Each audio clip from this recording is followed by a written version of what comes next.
Again, in this galaxy of intellectual mind, yesterday we had very enthusiastic lectures, very lively conversation between the audience and speakers. It was really very interesting to see this kind of enthusiasm of all the people involved in this conference. Yesterday we have started this conference with the topic, what is quantum physics? Then we moved from quantum physics to what is consciousness? And then we have completely come on the consciousness. So it was a journey from quantum physics, from quantum to consciousness, and then consciousness. Now today, we are having very fantastic lectures in this series and the sessions. The very first session today, it is based on neuroscience, artificial intelligence, and consciousness. And the next session, what will be, it's on thoughts of founding fathers on quantum physics, who has given this very basic ideas and platform where we have started the discussion. In this continuation, we will be having theistic interpretation of quantum mechanics and thoughts on quantum physics and consciousness today. May I now request to start this particular session based on neuroscience, artificial intelligence and consciousness.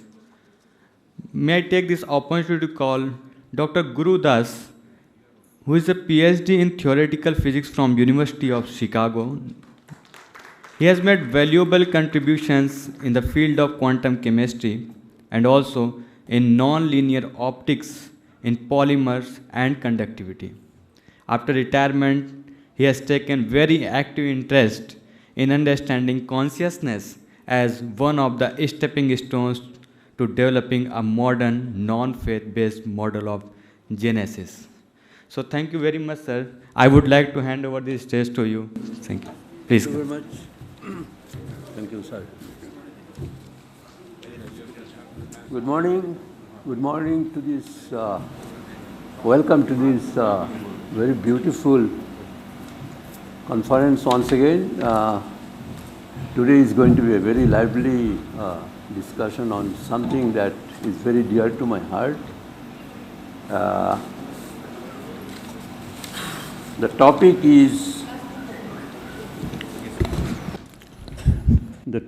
today is how to, let's see, one of the topics, I'm looking at the wrong page here, is the cracking the hard problem of consciousness. Now, consciousness is a real hard nut to crack, that is for sure. I remember that toward the end of the 20th century, around the end of 20th century, there was a conference by world's foremost neuroscientists in Orlando. Well, I'm not very sure about the place, but somewhere in United States.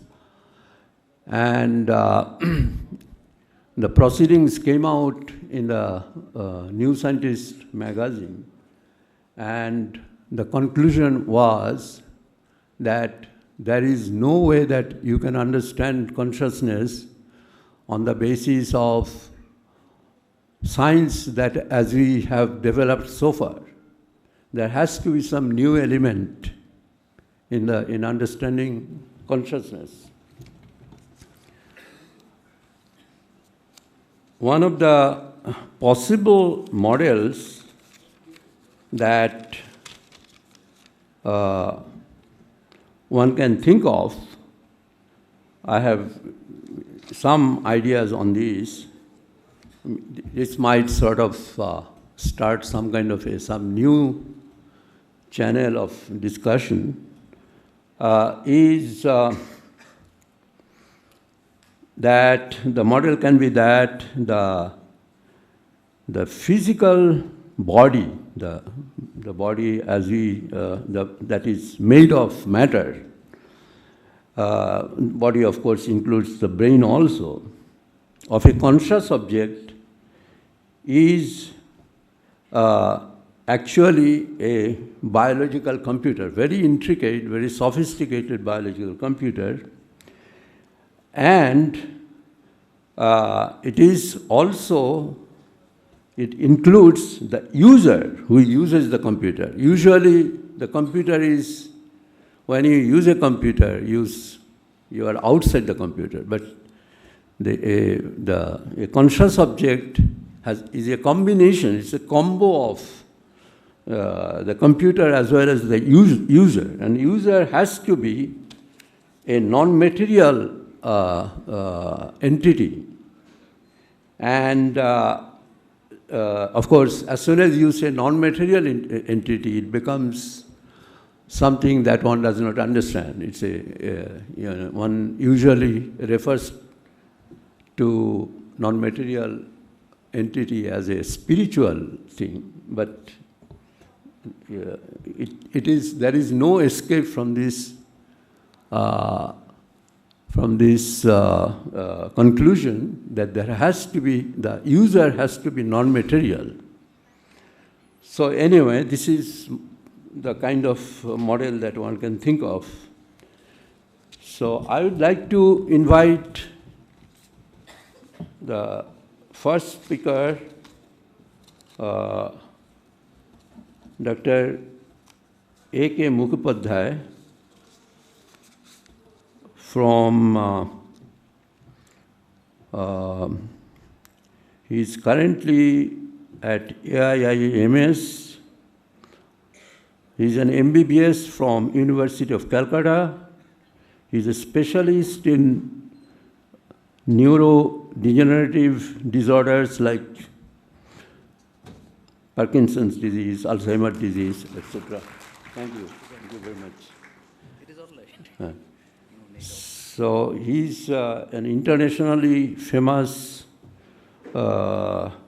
researcher as well as practitioner in the field of consciousness study.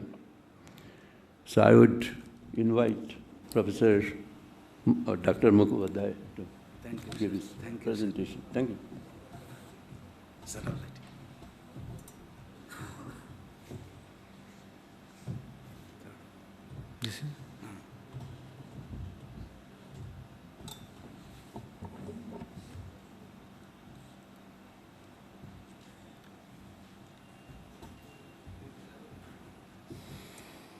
Good morning, everyone.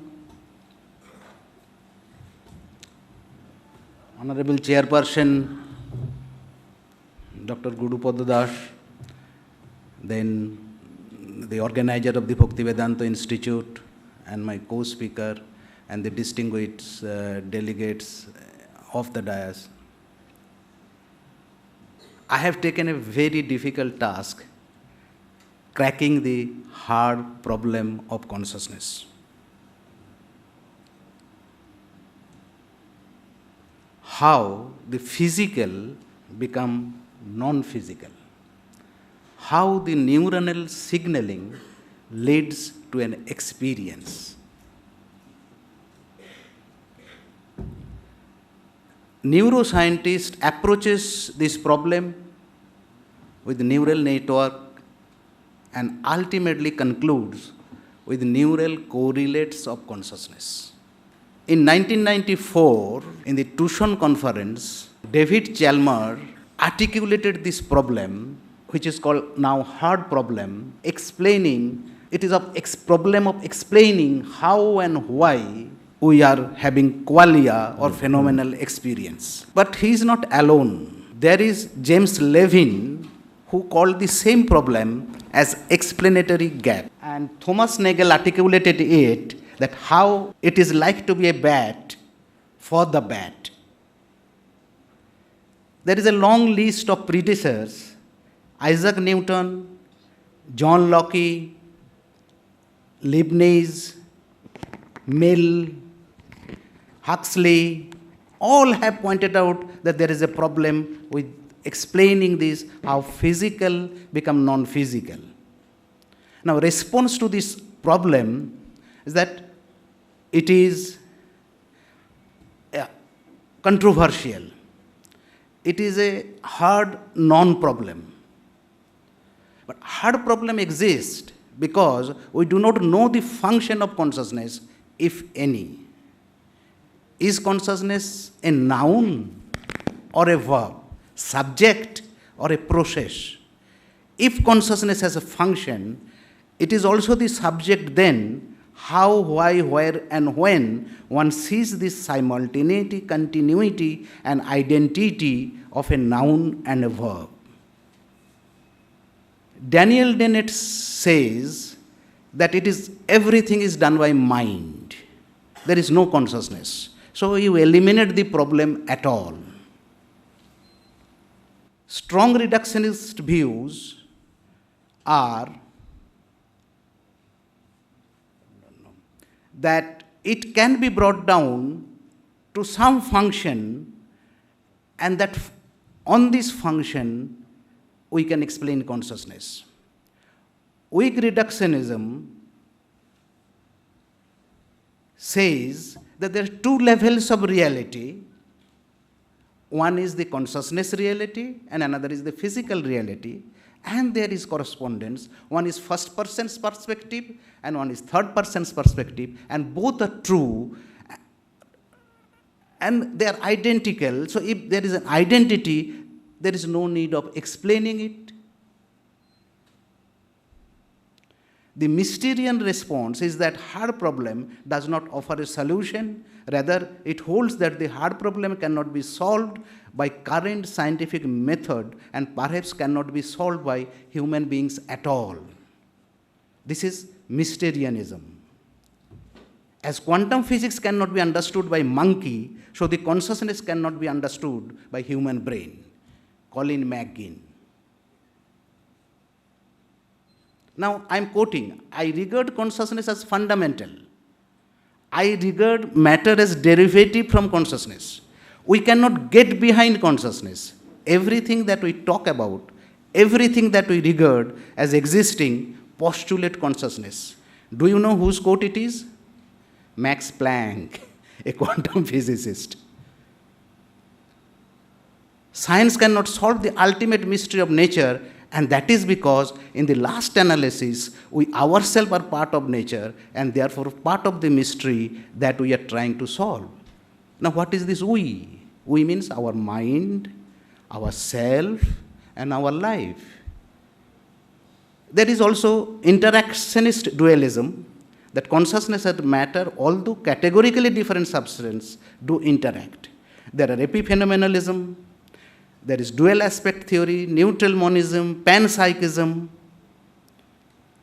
This hard problem has a cultural invasion. There is a drama called The Hard Problem, where this girl, Hillary, who is a psychology graduate, getting grants, and her husband, who is also an academic advisor, and there is a conflict of getting grants, whether there is a stock market or on consciousness. And this drama goes through this husband-wife relationship, through their life, through their mind, through their self. So one must watch this movie, the drama, The Hard Problem, which is available in the net. But if you say the hard problem is heard and cannot be solved, it is Mysterian, then you remain as a non-beginner for the science of consciousness. Now, hard problem from the Indian spiritual and philosophical perspective. Do you think that it is the only West who felt that there is a hard problem? West felt it in a below upward approach. Indian philosopher and spiritualist, they thought it is about how nature is related to consciousness, the relational matrix of nature and consciousness. Now there is a view, consciousness is absolutely impenetrable, non-dual, non-anthropomorphic. It is attributeless, indeterminate, acosmic. Any feminine component, read nature, is unreal, and therefore all creation are illusion. Consciousness cannot be defined. Who is Shankaracharya? Kebal Advaita. One cannot reach consciousness through logic and reasoning, not just formal logic, not just inferential logic, but also hermeneutics reasoning of Vedanta. But then another Acharya came, consciousness can be qualified.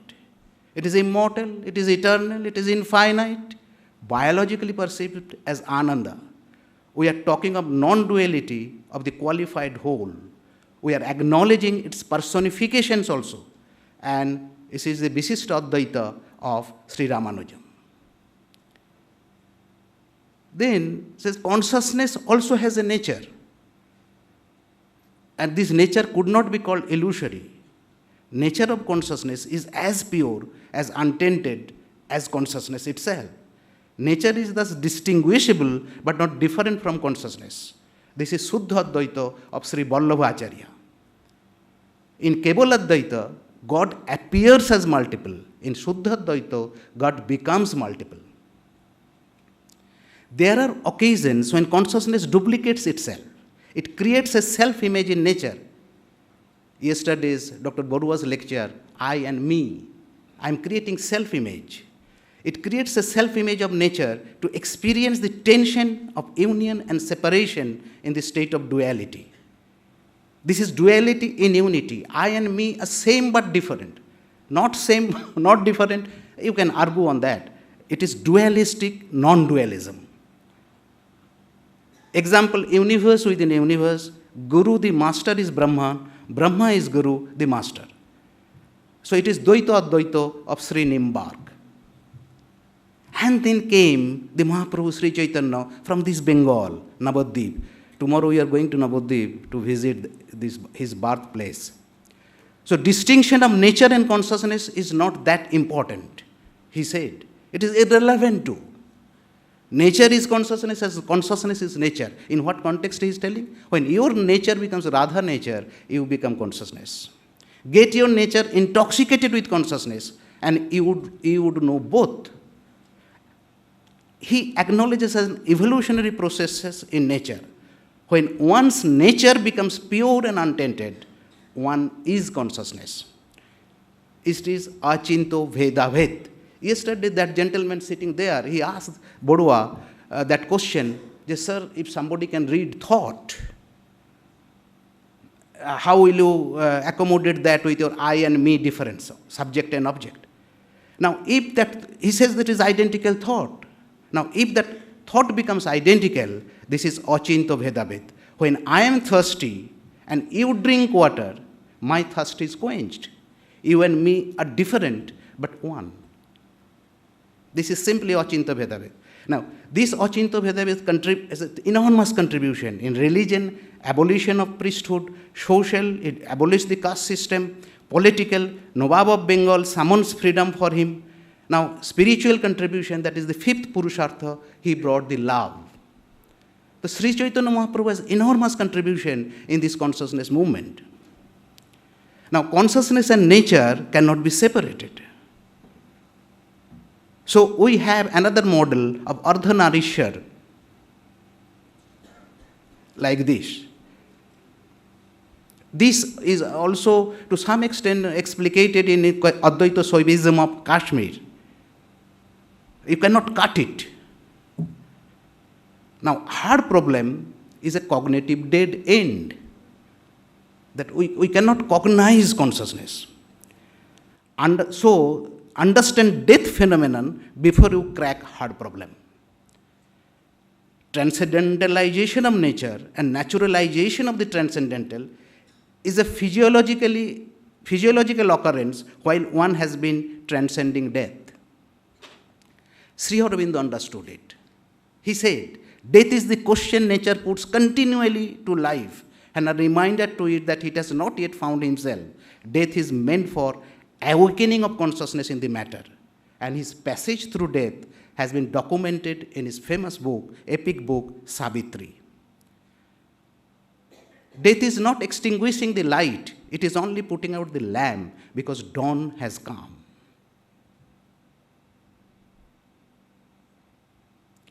in my book, Conquering the Brain in 1995, my first chapter is on experiencing death phenomena, let the concept of death die. It is an infinite regress. Let the concept of death die. But there I distinguished 4 phases of death. Before that, philosophically, death is passage through the great void.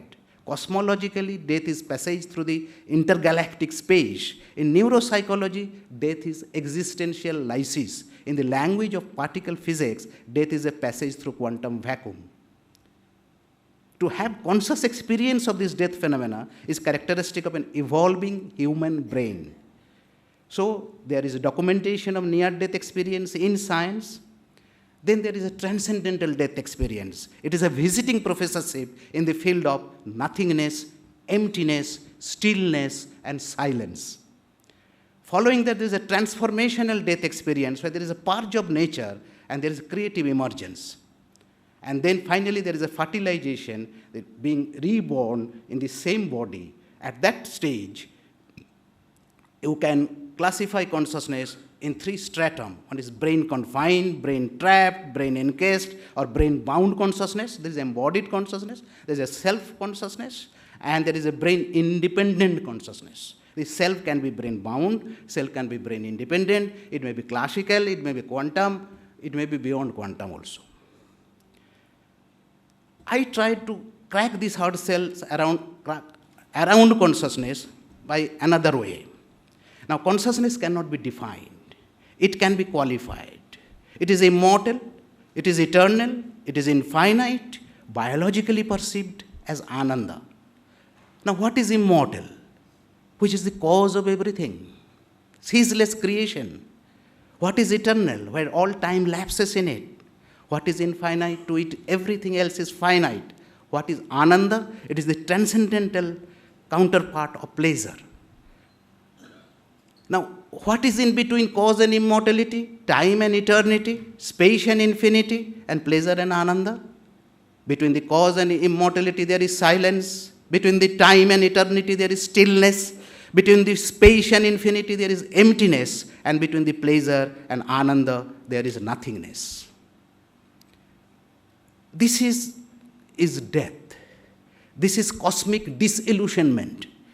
This is the classical physics deal with cause, time, space.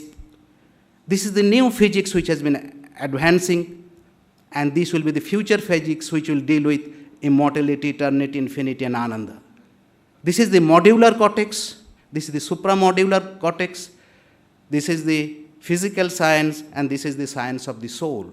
So I have described consciousness in 12 words, just like the physicists have described 24 fundamental building blocks for matter: 3 quarks doublet, 3 antiquark doublet, 3 lepton doublet, and 3 anti-lepton doublet. The concept of consciousness could be built up with 12 words.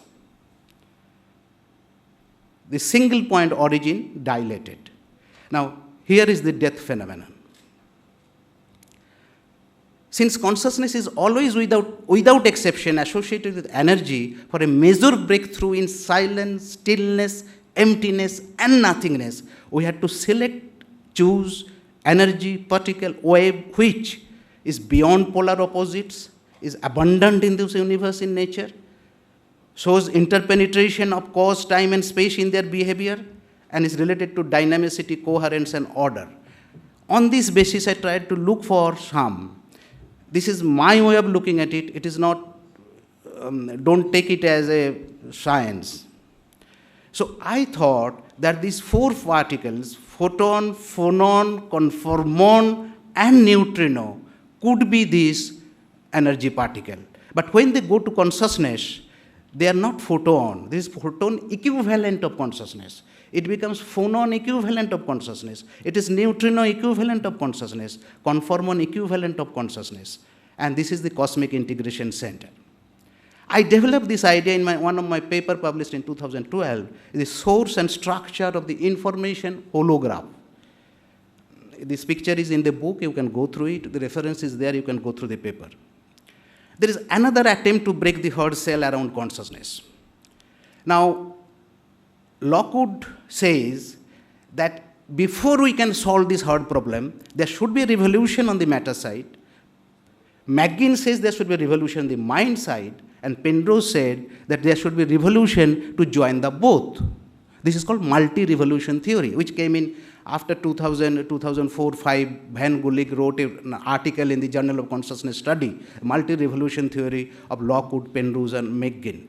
Before that, I published a book, The Millennium Bridge, where I divide nature. I see nature into 5 stratum.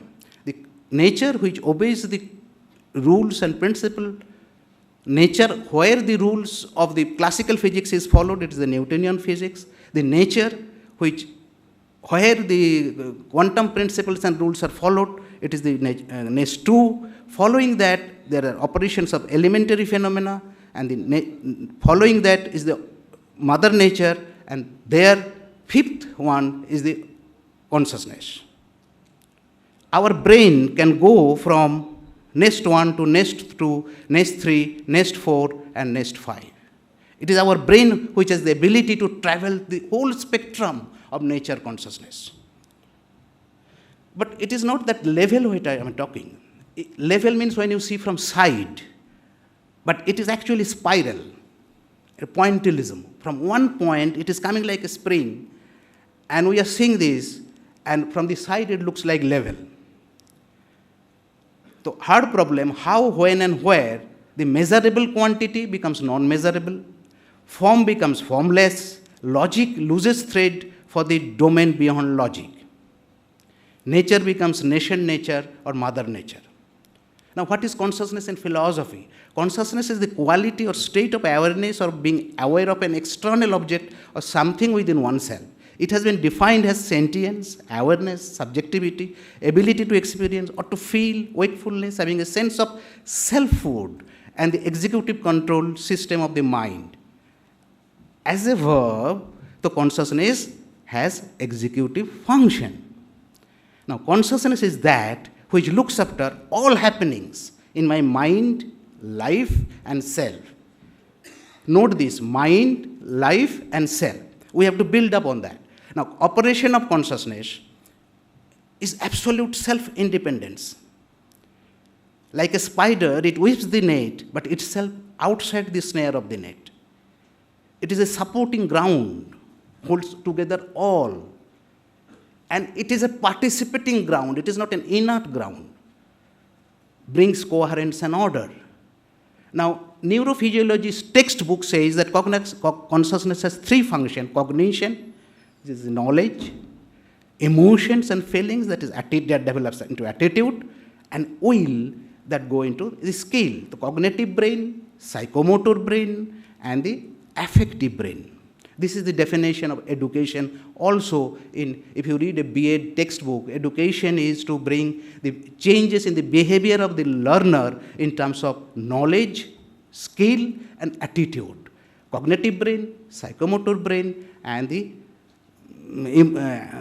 affective brain. And these 3 cannot be extricated. These all 3 together. Now, if consciousness, self, and mind is for cognition, can it happen cognition without life? Now, can non-living things cognize? Similarly, if consciousness, life, and mind is for feeling, can it go without self? Who is feeling it? So there must be a self. Now, consciousness decides its will, and it's executed through mind, self, and life all together. Now, these 3 things I have told, mind, life, and self, they are not individual. They are unobservable or non-observable operators. You can recognize them by their operation. Now, it is mind which makes form and formless, integration or disintegration, finite, infinite, is all function of mind, measurable to non-measurable. What life do? Life makes quality out of quantity. Integration, it transforms into integral. There is a difference between integration and integral. And it is self who is the experiencer. So these three operations are needed. Now, inviolable axioms for experience is that no experience is without self, without operating within a live system. Self is the experiencer. Self is the CEO within the system's consciousness. Repository of all experience is consciousness, or in the system, it is self. Now, this is a very important diagram. Yesterday, another Dr. G.P. Das was talking about that we are familiar with signal, the physicist. It is a space-time construction of information. But that information the signal becomes information only by one operation, that is operation of mind. Professor Goswami was asserting on that. No equipment can convert signal into information because it is extraction of meaning. Information means you have extracted meaning out of that signal, and that is possible only by one operation, that is operation of mind. I am not talking of human mind. Even the animal can do it, even a single cell can also do it, even the plants can do it. So, operation of mind is needed, mind processes. Now, these informations become knowledge. How? By the operation of self. Information is discrete, but when this information is distributed homogeneously over the system, there is a 360-degree rotation. In all dimensions, it becomes global. Now, all information cannot withstand that rotational movement, this all-dimension movement. So, all information do not become knowledge. Those information which survive this formatting by self, that survives as knowledge. Then, this knowledge, when it's tested, challenged in life, and it withstands the various challenges in life, it becomes experience. So, life processes challenges those logic modules and in the knowledge, and we get this experience. How can you do it in a robot? It does not have life. It has memory, informational memory, but not experiential memory, not episodic memory. Now, this transformative knowledge with the operation of consciousness becomes wisdom. Wisdom for the system. It is not truth. It is nearer to truth, but it is not the whole truth. There may be wisdom for several systems, in several time and space. So, wisdom is for that system, he is wise. Now, put it in different way, data signal, then informative knowledge, then formative knowledge, then the transformative knowledge, that is the experience, and then it goes to wisdom. Now, it may be called space-time construct of information, the Shannonian information, this is Gödelian information, this is information manifold, and then crystal information. Now, here is the operation of mind, here is the operation of self, here is the operation of life, and here is the operation of consciousness. We have ignored all these operations, and we have jumped from matter to consciousness. We have equated brain as a matter. Brain is not matter. We have called it body-mind problem. Mind means their mind. Mind is not consciousness even. So there are several layers. The brain has 10 to the power 11 neurons, 100 billion neurons, and 10 times or 2 to 10 times more than the glial cells, supporting cells. So it is live wire. It is not a hardware. It is a non-living wire. Brain is alive. Please note it. It is not brain-mind problem. Brain is not matter. Brain is a cooperative society, huge cooperative society of 100 billion neurons and 10 times more than the glial cells. And every cell is conscious. Every cell has a mind. Every cell has self. It can be understood in cell biology. This is different chapter, cellular cognition, which forced James Shapiro, the Nobel laureate. He says that bacteria are small but not stupid.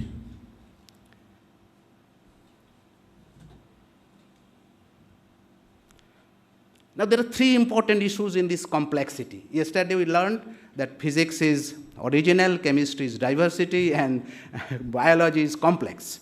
So there are three important issues in this complexity.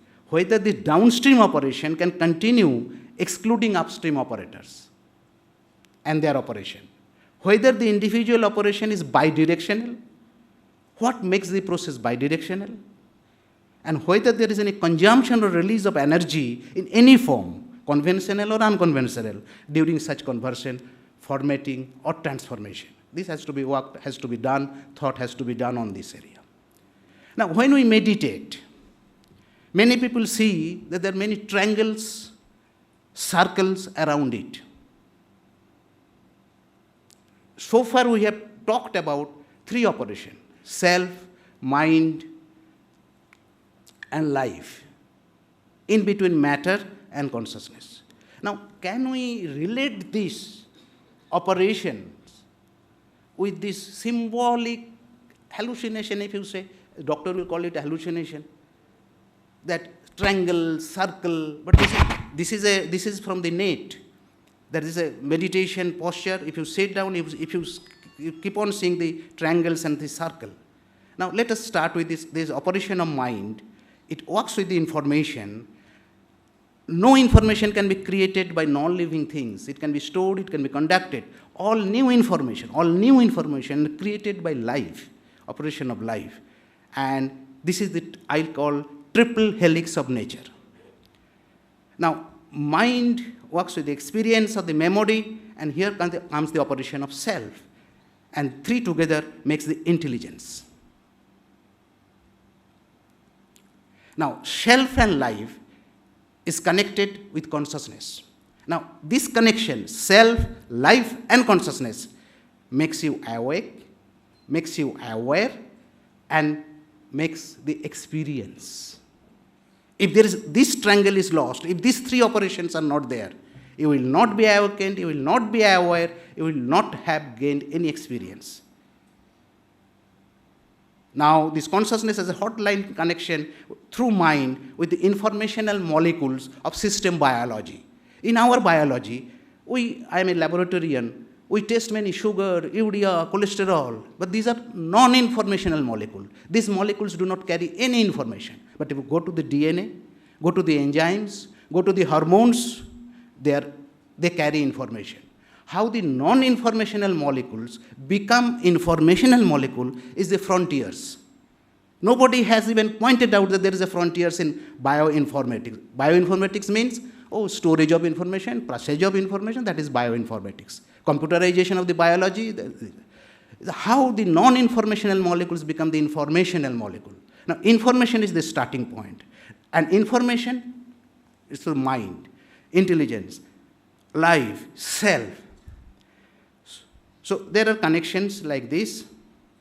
So this is natura naturata, nature which has been already created. Then we see natura transformans. Then we see natura naturans, creative natures. So this is the surface phenomenology, this is the depth phenomenology, and this is the elementary phenomenology. And we come to next one, on two, the next three, next four, and next five. Everything has been put into a Panchakosha model that can be investigated. So this is the stratified and hierarchically nested decision-making labyrinth of a conscious system. Every word is important. It is stratified, hierarchically nested, labyrinthine. It is not straightforward. It is not linear. What makes this whole system, scheme, labyrinthine? We have multiple operators and their operations. They are hierarchically stratified. There is bidirectionality. I have not shown what could be the feedback loops, what could be the feed-forward loops, loops interconnecting difficult operations. So if we go through these operations of mind, self, and life, we will be able to solve the hard problem. This is the direction which this paper shows. I have to still work on that, and all of you have to work on this line. Now, the real hard problem is different. Real hard problem is how to connect your brain-bound consciousness with that unconditional consciousness. This is the personal problem. This is the real hard problem. The hardest problem is how to get into that consciousness. Now, mind is sensitive to information or signal. Self is sensitive to phenomenon. Life is sensitive to symmetry change. Now, what consciousness is sensitive to? Consciousness is not bothered about signal, information, phenomenon, even symmetry change. Consciousness is only bothered about only one thing, sensitive to the process of surrender. Sarvadharman parityajyam mamekam sharanam vaja. Buddham sharanam gacchami, sangham sharanam gacchami, dharmam sharanam gacchami. In Arabic words, for this surrender, there is a word called Islam. So who has surrendered to God is a real Muslim.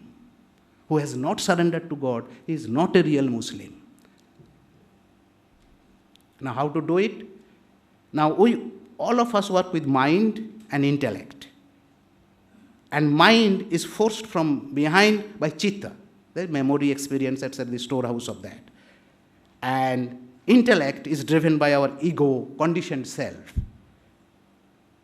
Now, this is Antakaran Chatushthay in Shankha. This is system-bound consciousness. Self is buried in this system-bound consciousness. So you have to awaken this self and connect it with the system-independent consciousness. There's a symbolic Om. And this self has to be surrendered to the system-independent consciousness. Thank you for your attention. He is my Gurudev, the source of my all consciousness.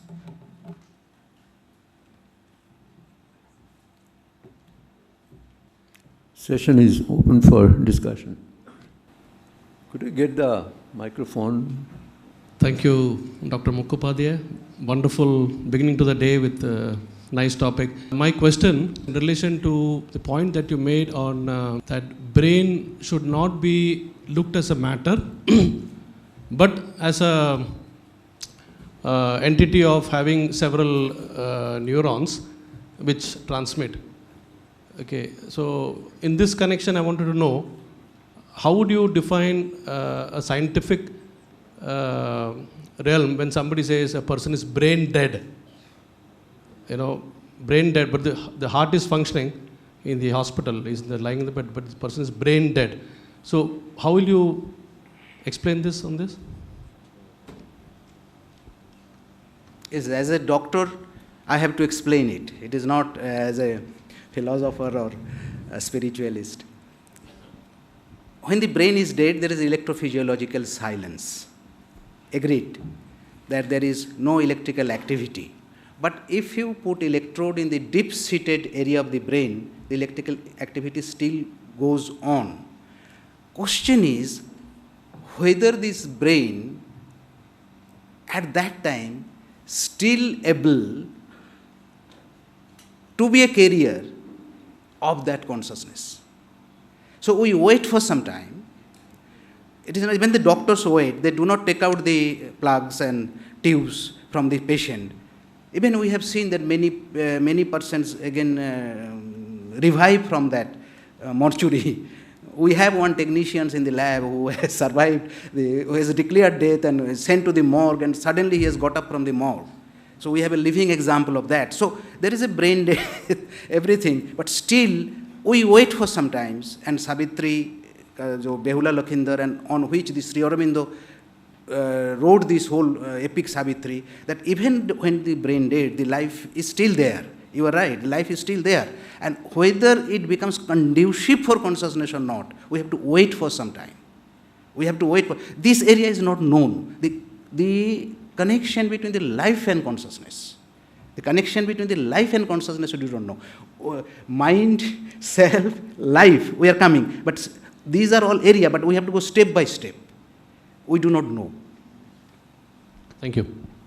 Yes.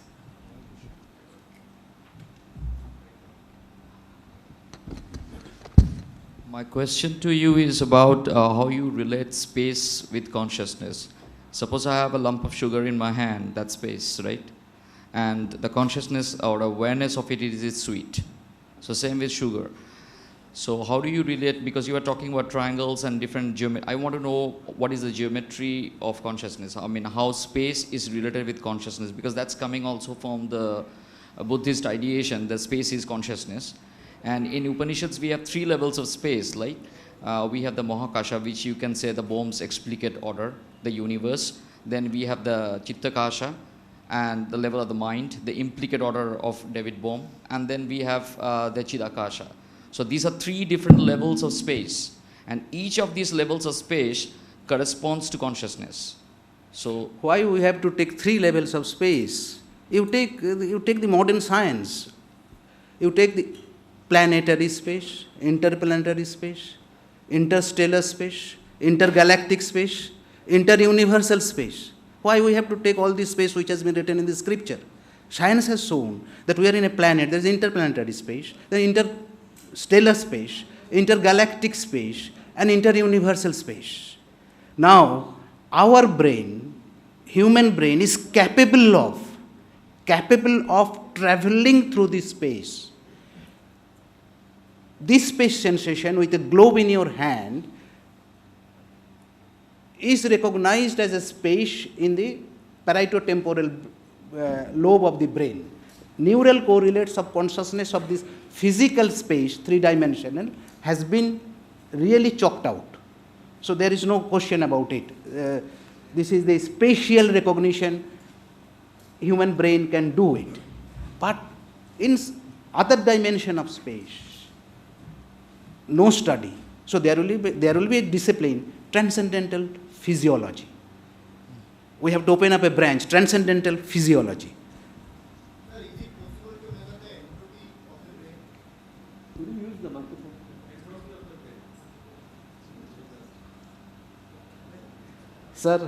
Sir, Professor Goswami wants to say something. Can I interfere?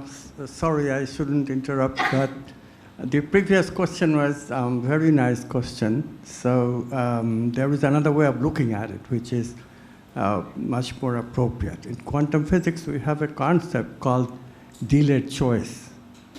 This delayed choice experiment has been verified both at the micro level and at the macro level.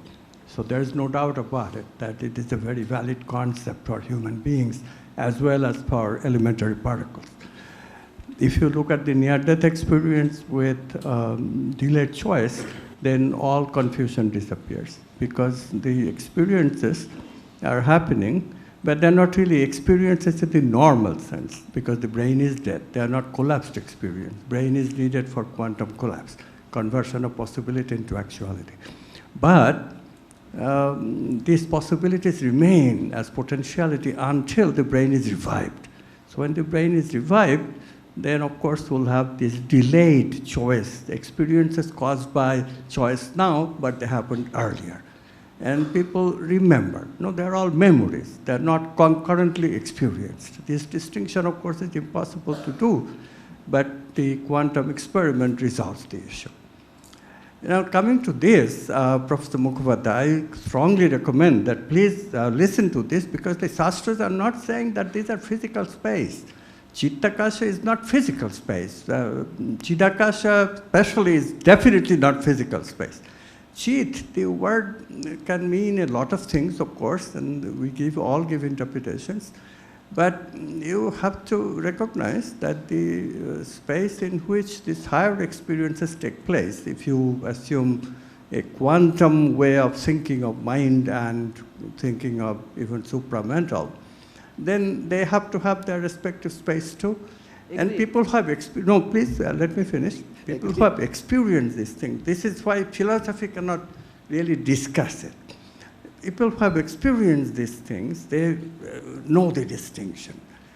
Chidakasha is a very interesting experience. It's far beyond the experience of physical space. Similarly, mental space we all experience. That is not so very hard to explain. We close our mind, we find thoughts are moving, etc. So you have to be a little more open to... I am open, sir. I am open. I am telling that there is another terminology in science.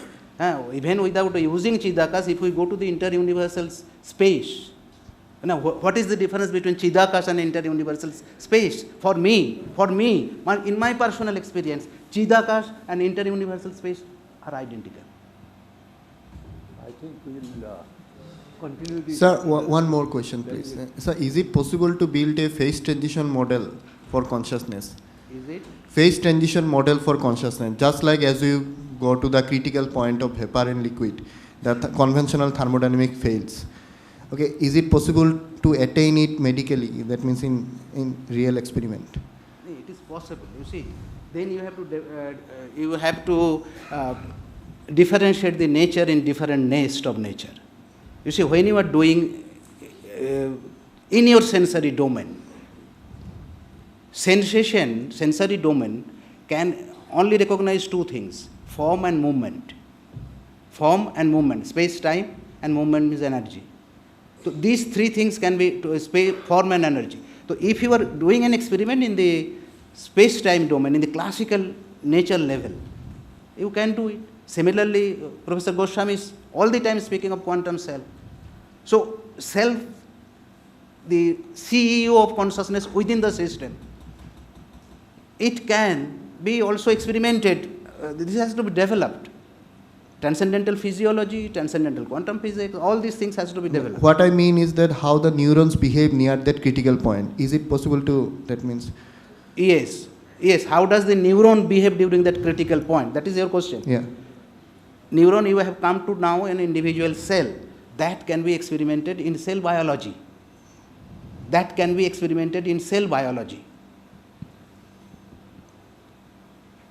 You cannot do experiment on a single neuron within the brain. No, not single, the collective behavior. How No, it is possible.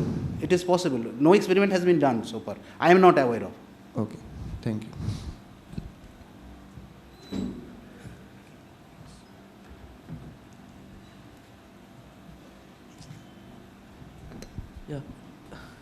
Yeah, so I have a question. Suppose we consider a normal human being who has a normal brain.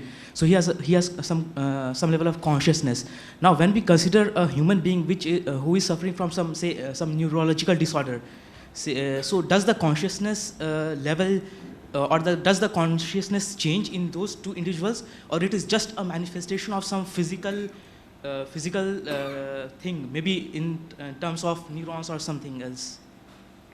You see, what we see in the brain is a collective, cooperative society of several neurons.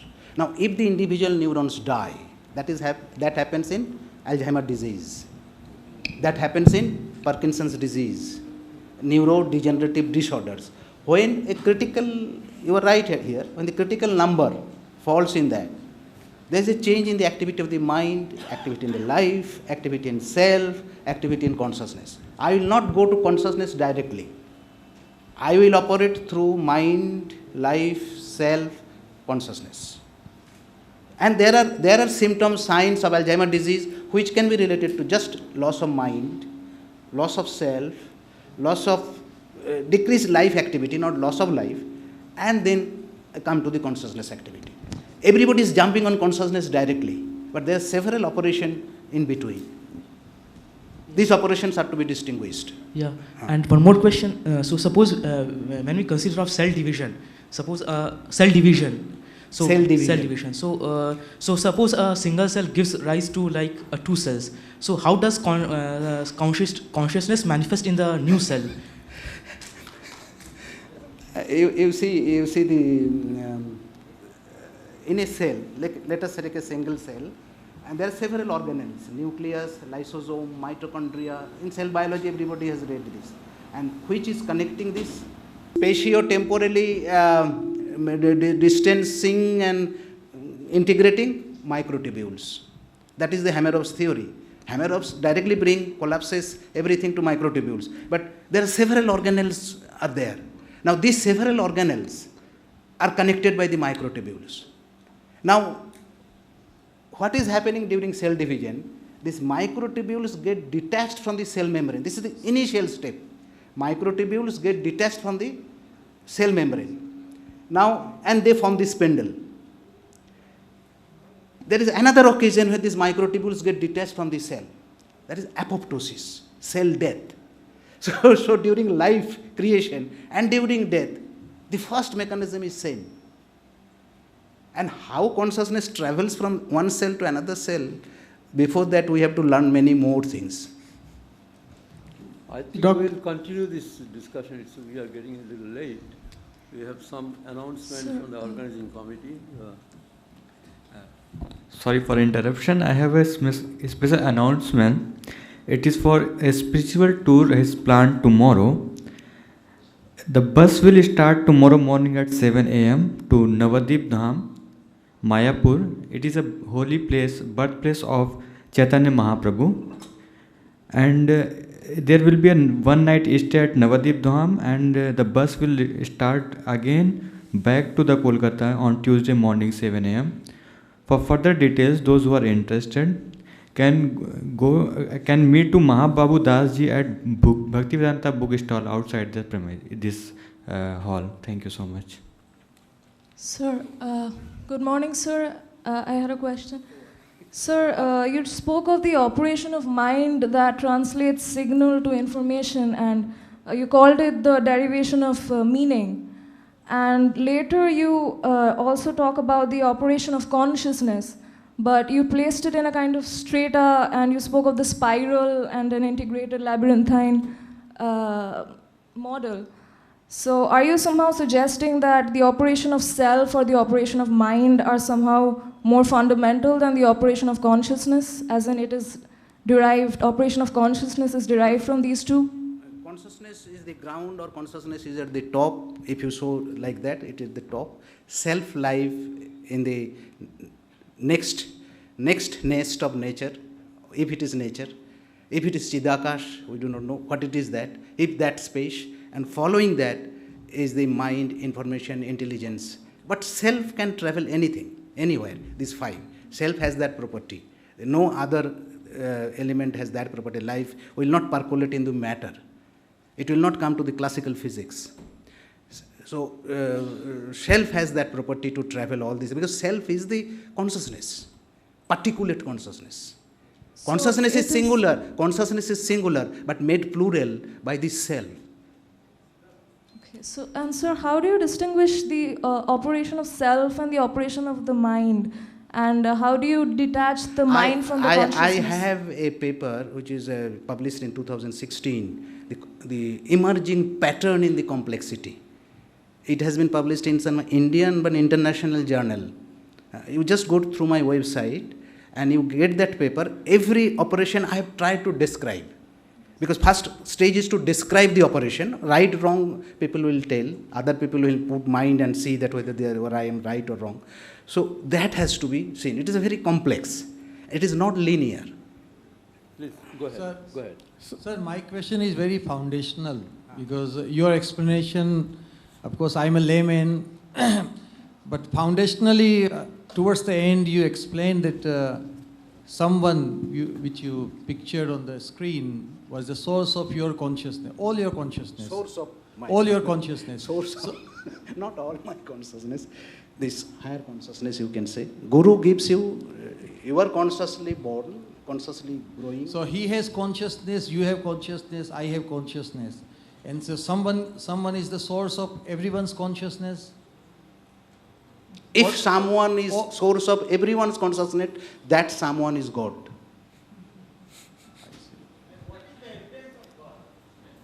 We are the evidence. I think we are going into a pretty Sir, you said large context, so I think the one who can demonstrate that he is the source of everyone, we have to search out. So you said that there are things like life, mind, and self.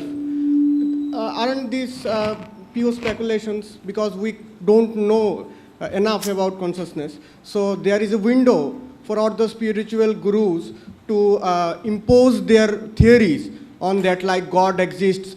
How can we be sure that consciousness that we are so discussing like it's something very special is an emergent property of a complex system? Like in a cell, the constituents of a cell aren't alive. But when they come together, the cell is a living being. So how can we know that the neurons aren't individually are conscious, but when they come together in such a great number, they form something that we can't explain yet? Would you like to answer? It is agreed upon whatever. So how can you impose that our ignorance of consciousness means that there's something external or inhuman or supernatural exists? I think we'll postpone this discussion after this session because it's taking too much time and we have a number of speakers. Thank you very much, Dr. Mukhopadhyay. Please give. Thank you so much. Yeah, could you please take it? There might be some other questions. So I will be inviting the next speaker. Our next speaker in this session is Dr. B.N. Gangadhar. He is an MBBS from Bangalore Medical College. Has had many awards. He specializes in yoga and mental health. Currently, he is the director of NIMHANS. Thank you very much. You can.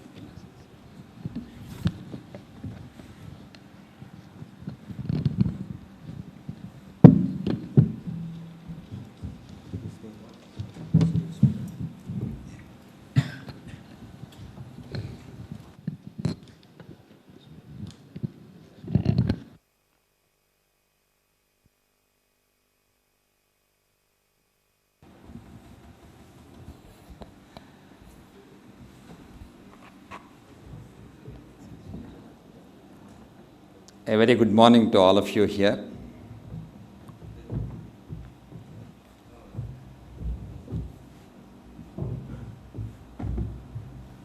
I come from Bengaluru.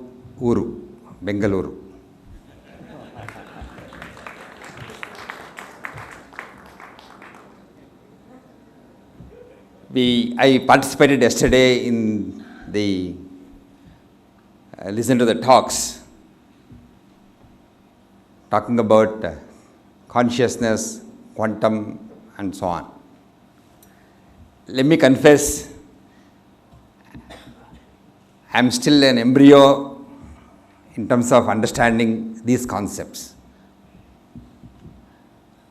As I was listening to yesterday's talks, I was reminded of an anecdote of Sir C.V. Raman. Sir C.V. Raman particularly relevant because he worked in this very place that led him to the Nobel Prize. The anecdote goes as follows, told to me by one of my teachers during my school days, that is very relevant to the discussions that you are having it here. It seems one of the senior professors came from one of those foreign countries, possibly Oxford, Cambridge, someplace. I don't remember the specifics though. He was told by that time, whoever was the colonial head here in Kolkata, look, there is an interesting person researching here. I think you should meet him. He will probably be, he's going to discover something very, very unique. So he comes to the laboratory where Raman is working. He looks at a lot of small equipment, very rudimentary equipment, some glass and this and that. So this man says, what do you have here? What are the equipment that you have, instruments? So he shows him some machines. What is this? This is a X-ray unit, 0.5 amperes or something like that. Then something else. And what are you researching on? I am researching on, etc., etc., etc. So he says, look here, you won't be able to make any headway researching with these equipment. We have a 10 ampere X-ray machine and you have just 0.5 ampere X-ray machine. Come over to our institute, our laboratory. You will probably speed up your research and maybe even win a Nobel Prize. At that time, Raman hadn't got into the Nobel Prize race though. What Raman said is very relevant to what this meeting here is. Sir, I appreciate, thank you for calling me over to your institute. I know you have a 10 ampere X-ray machine and we have a 0.5 ampere X-ray machine. But let me confess that I have a 10 ampere brain and you have a 5 ampere, 0.5 ampere brain. So it looks like matter and mind are very related, and the East believed largely on the mind and the consciousness, and I believe the contributions have been extraordinary. So from here I go on to something very mundane, something that I have been teaching our clinical colleagues, my students, and that's where I have brought the material from. The place I work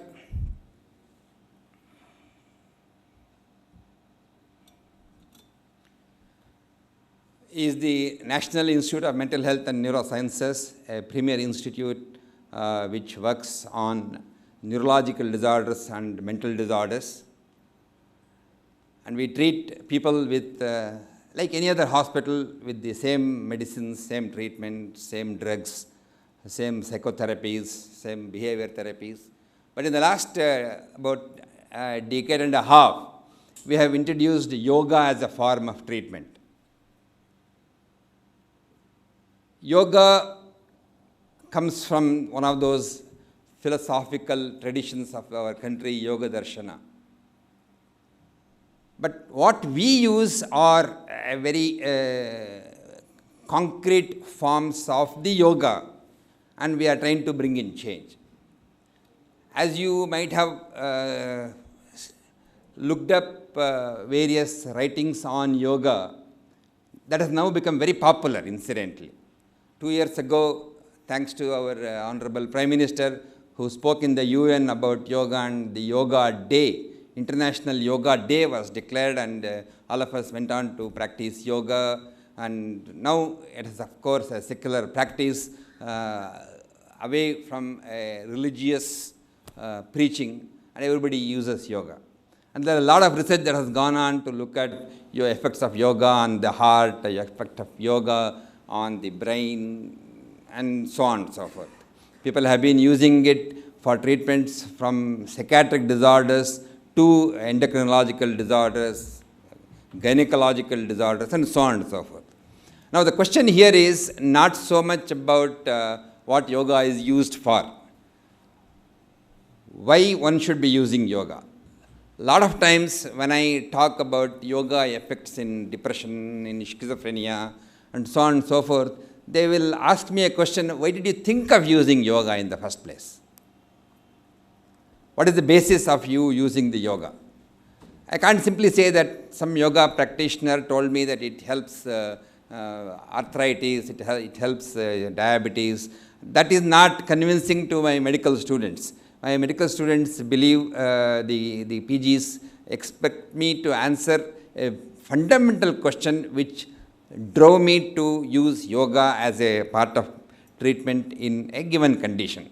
I am illustrating one such example of yoga effects in a condition called as schizophrenia, and how the fundamentals can be brought down, distilled to some concrete components, and then we put that into application.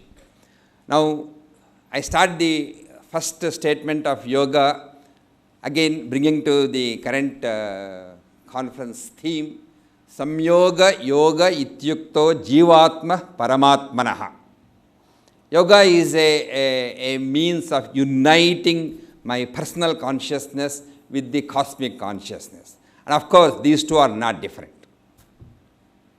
If I say different, then we have to go on to qualify what is this personal consciousness and what is this cosmic consciousness. But I think yoga means it is not uniting the personal consciousness with the cosmic consciousness, but manifesting that cosmic consciousness in me as part of the yoga practice.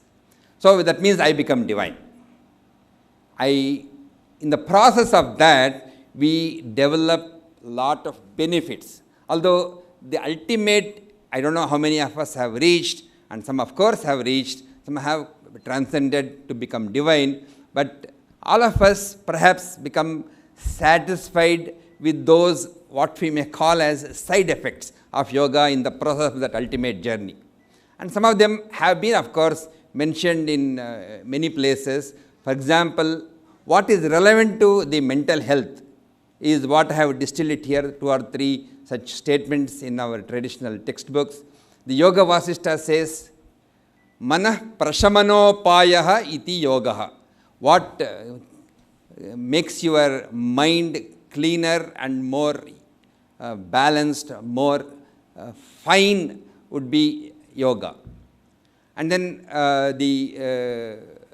in the Bhagavad Gita also it says that samatvam yoga uchyate. Equanimity is yoga. In fact, that word samatvam yoga uchyate has been in the logo of NIMHANS, which was there as the first slide which I had put up there. And then of course, yoga, of course, it came from several traditions, but then that has been codified for our practice, manualized in a way, as a first step of manualizing of yoga by Patanjali.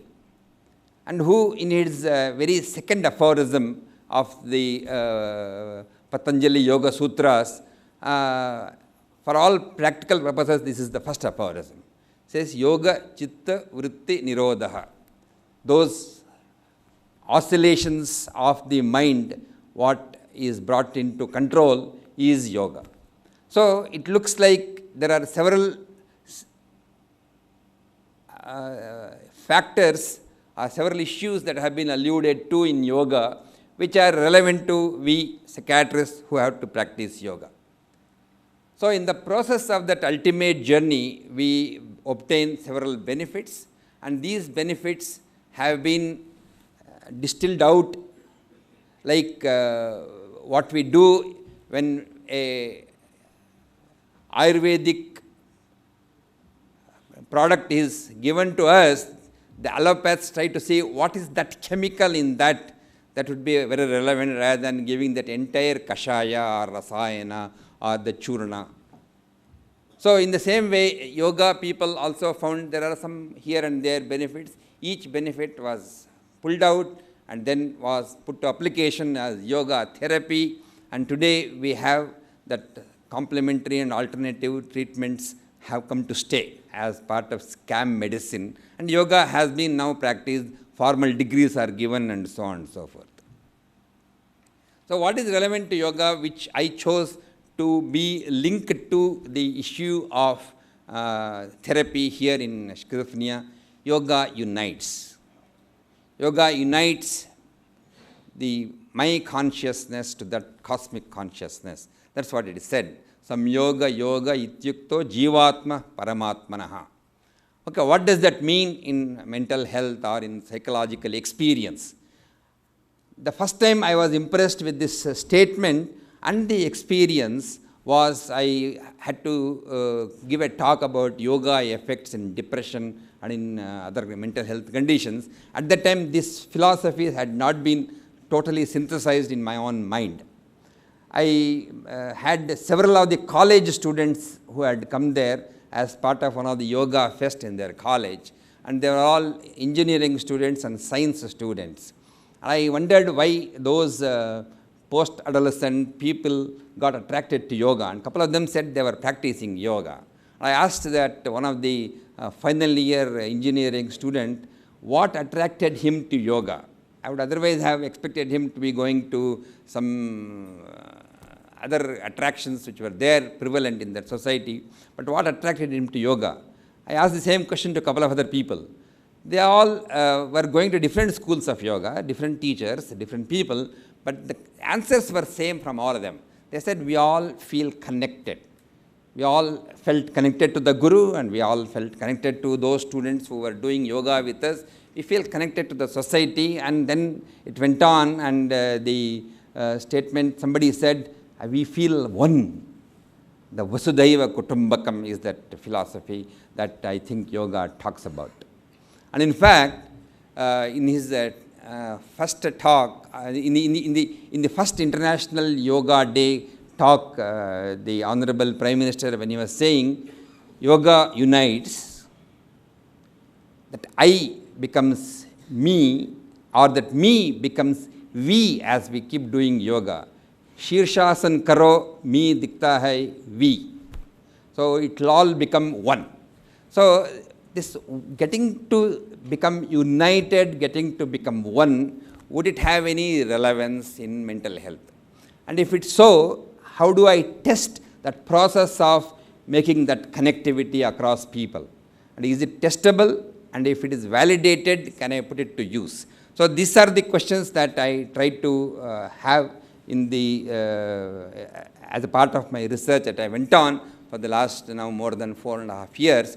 I will illustrate this logic of connectivity in the language of yoga to the connectivity in terms of treating patient, in between what is the objective validation which we have tried to find. I am not saying that is the objective validation, but I thought I should share those elements that we tested out as part of the experiments here.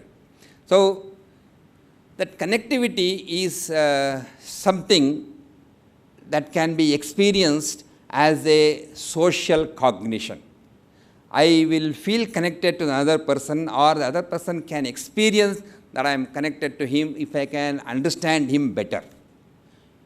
Like my mother can understand me very well what food I like, because she can make out by the way I eat, the way I respond, the way in which my face changes as I am tasting, the lot of things. Only if I am emotionally connected, we can understand each other better. And in fact, that understanding each other better is considered as some form of evolution or a transcendental process. In fact, it is said that Atmavat Sarvabhuteshu Ya Pashyati Sa Panditaha. Pandita, the evolved person, is the one who is able to see himself in the others, or is able to put himself in the other's shoes and experience. So in that sense, yoga, if it is going to bring in that change, can we find a neurological basis, or is there any other experimental basis in which we can test that this phenomenon has actually happened? And of course, we went on to look whether this can be translated, this effect can be translated and be put to use in some clinical practice. For example, schizophrenia. Why we chose schizophrenia is something that I will come to a little later. So we took three components of the physical biology to test out this connectivity. One of them is mirror neurons. The second thing is one of the neurotransmitters, gamma-aminobutyric acid, and then another hormone, oxytocin. All these three things have some relationship to each other in terms of feeling connected. And some of the experiments that we did with the people who are practicing yoga, we were able to find some evidence that these three are related and these three are affected by yoga practice. And so we went on to put them into application in clinical practice. Mirror neurons are those neurons, putative, which are present in the parietal lobe and in the premotor area, which become activated when I watch an emotionally or meaningfully related physical activity, and that helps me to become spontaneous. If a person accosts me and is a familiar person and he says namaste, my response to namaste is so spontaneous and it is prepared because this person is an important person, is a revered person, or is a very close friend of mine, and that mirror neurons get activated to this signal that I saw in him saying namaste, and my spontaneity is getting better because my premotor area mirror neurons are already activated, and so my motor cortex, which has to make this namaste, is prompted even better. So essentially, mirror neurons are a system of although we have not really found whether this is a mirror neuron or not, but their general topography has been today become fairly evident. And we believed that effects of yoga will activate mirror neuron system. Mirror neuron system can be activated by practice of yoga, and for this purpose, we looked at an experiment using measuring the mirror neuron activity by way of near infrared functional spectroscopy, whereby we look at the oxygenation in the brain by the two electrodes, which are not electrodes actually, optodes, what we call as, and we measure the activation of the brain by way of it getting more blood supply, which is oxygenated blood, because the oxygenated blood carries a different spectrum. My physics here is quite limited.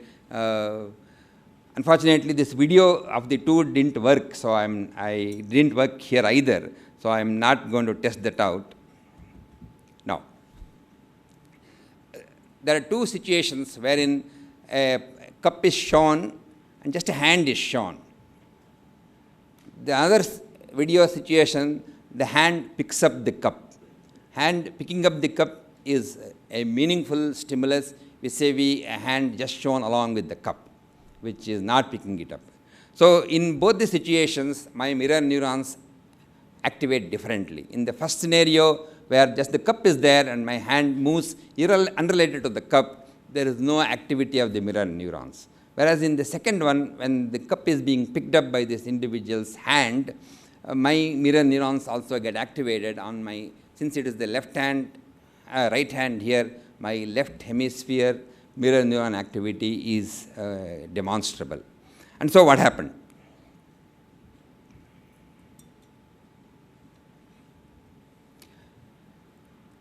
In people who have practiced yoga, after 4 weeks of practice, before the practice, the pre-yoga session, hand movement versus picking up the cup, in these two differences, the activation was not widely different. As you can see here, this is the area which we would have otherwise looked for, the left-sided hemisphere, premotor cortex. Whereas following the training of yoga for a period of 4 weeks, the chances that would be activated better than the movement versus picking up the cup versus non-picking up, the differences were fairly significant, as you can see here.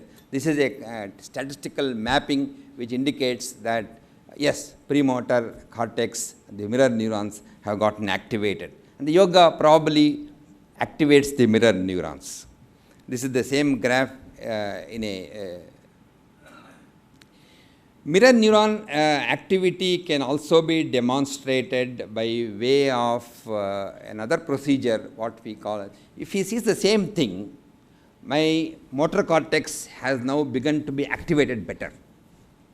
So I give a stimulus to that motor cortex by a transcranial magnetic stimulation pulse, and I pick up the signal on the right hand thumb.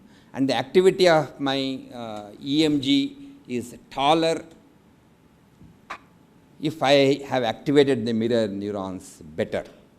So at a threshold stimulus, before the yoga practice, the activation was smaller as compared to the activation following the yoga practice, when the individual is watching such a movement. So mirror neuron functioning two ways of, one is at the level of the circulation in the brain to the motor area, premotor area where the mirror neurons are there, and then its functional role in eliciting a response.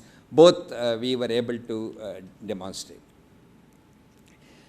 Then we also looked at of course, this is the link to the effects of the one of the neurotransmitter, the GABA. And what did we find in yoga persons with why we chose GABA is that it is related to some of the psychiatric disorders, in perhaps schizophrenia, which we went on to test. The GABA levels are expected to be lower. And so what happens when practicing yoga, this is a healthy group of subjects, study done elsewhere. They looked at the GABA level in the brain using magnetic resonance spectroscopy, an in vivo method of measuring the chemical, and they found when an active yoga session is completed, the individual's GABA signal in the brain is elevated. So it looks like the GABA activity is enhanced following yoga, and this, although I don't have access to the magnetic resonance spectroscopy to measure GABA, I have another way of measuring GABA functionally. I give 2 stimuli to the cortex, 2 stimuli with a very short interval. The EMG is also measured. The EMG is, tends to become flatter after the first stimulus, and it tends to receive the next stimulus little later. The EMG cannot be activated. So this cortical silence period is something that is very useful to measure, and it is supposed to be related to the GABA activity. This is the cortical silence period, which serendipitously, although we did not plan this experiment much, this work was done parallelly in our laboratory as a part of some other evaluation, and we found this data. This was the group of people who had practiced yoga for several years and who had come for some other training at NIMHANS. One of our students was doing a research on standardizing this cortical silence period research, and he chose those as the volunteers to practice. And around that time, parallelly, I was studying this. He had completed the data collection in about 8 of those people who had practiced yoga for a long period. And then we wanted to look at comparable group of age-matched healthy subjects who were not practicing yoga. And what did we find in this data? In those regular yoga practitioners versus not practitioners, the cortical silent period was lengthier in those who are practicing yoga, indicating that the putative role of the GABA was perhaps better. And GABA is also linked to my feeling calm. I give a GABAergic medicine, for example, benzodiazepine, in some people who are extremely tense to make them calm. If the GABA is very low, then I can throw a seizure attack. So these are all there. GABA generally, I am not going into those details, but it looks like these people who are practicing yoga had a higher tone of GABA, having a longer cortical silence period, which was demonstrable in this experiment. So we were now interested to see prospectively whether it would happen in healthy subject who practiced yoga before and after. This was a serendipitous chance observation that we had found, and we went on to look at in individuals the cortical silence period, as was measured here, was going to be longer following yoga practice. The 2 sessions, we measured the cortical silence period at 2 different stimulus strengths, 120% of the what we call as the threshold versus 140% of the threshold, and then the second one, 140% of the threshold. In this small sample, we were able to demonstrate had elongated the cortical silence period, suggesting that post practice of yoga of 4 weeks, these people had obtained a increase of the GABAergic tones. And this, of course, was significant. I'm not going into those details. Then the third element that we wanted to investigate was oxytocin. Oxytocin is, of course, a hormone which helps us, particularly in women, the contraction of the uterus during the labor. But, of course, it is present in all of us. Oxytocin has been considered as a cuddling hormone. It increases when somebody is at an emotionally moved state. It was an incidental observation that when we were researching on oxytocin, there was another report where people found that playing with my pet dog increases my oxytocin levels. or that emotion that the playing with a pet dog would probably increase my oxytocin level, and oxytocin would facilitate this experience of being connected. And so we wanted to see whether this connectedness would be related to the experiment that we wanted to do. Although what we did not do in this experiment was examining oxytocin levels in healthy subjects who practiced yoga. But we had a logic as to why we need to look at oxytocin, and oxytocin has been linked in other disorders, for example, autism. And autism, people, when practicing yoga with autistic individuals, the autistic individuals tend to develop better gestural responses, and so we believe the treatment of autism has been use of intranasal oxytocin.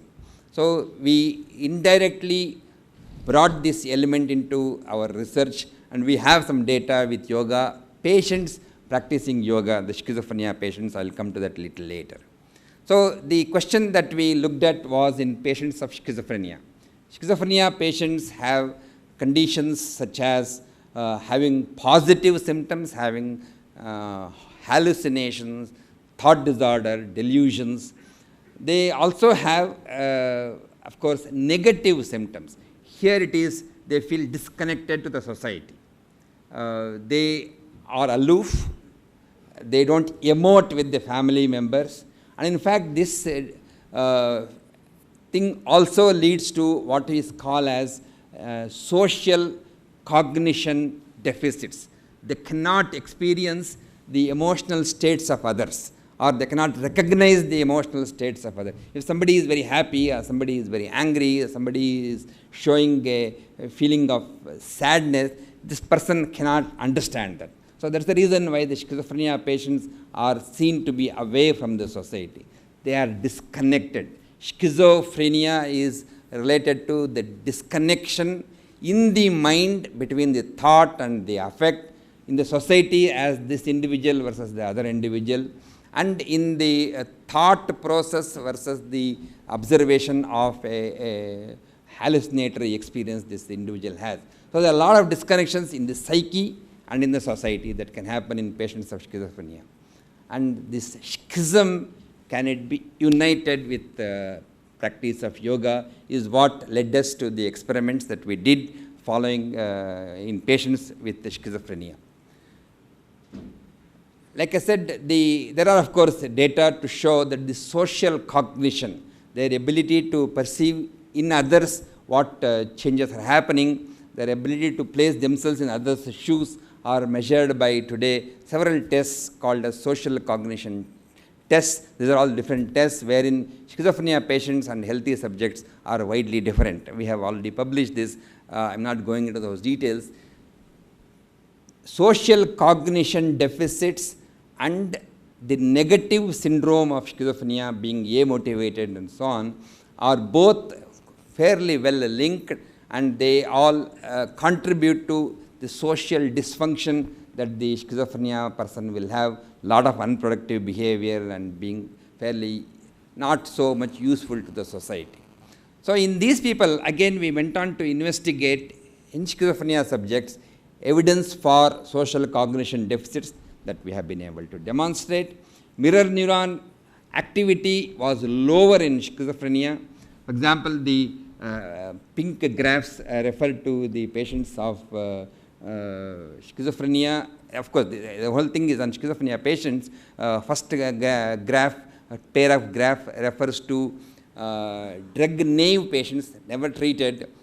When they are shown an emotionally relevant stimulus, their mirror neuron activity is actually not elevated at all as compared to the last two graphs. In healthy subjects, seeing an active movement, a relevant, sensible movement, their mirror neuron activity goes up, where it doesn't happen with a passive stimulus.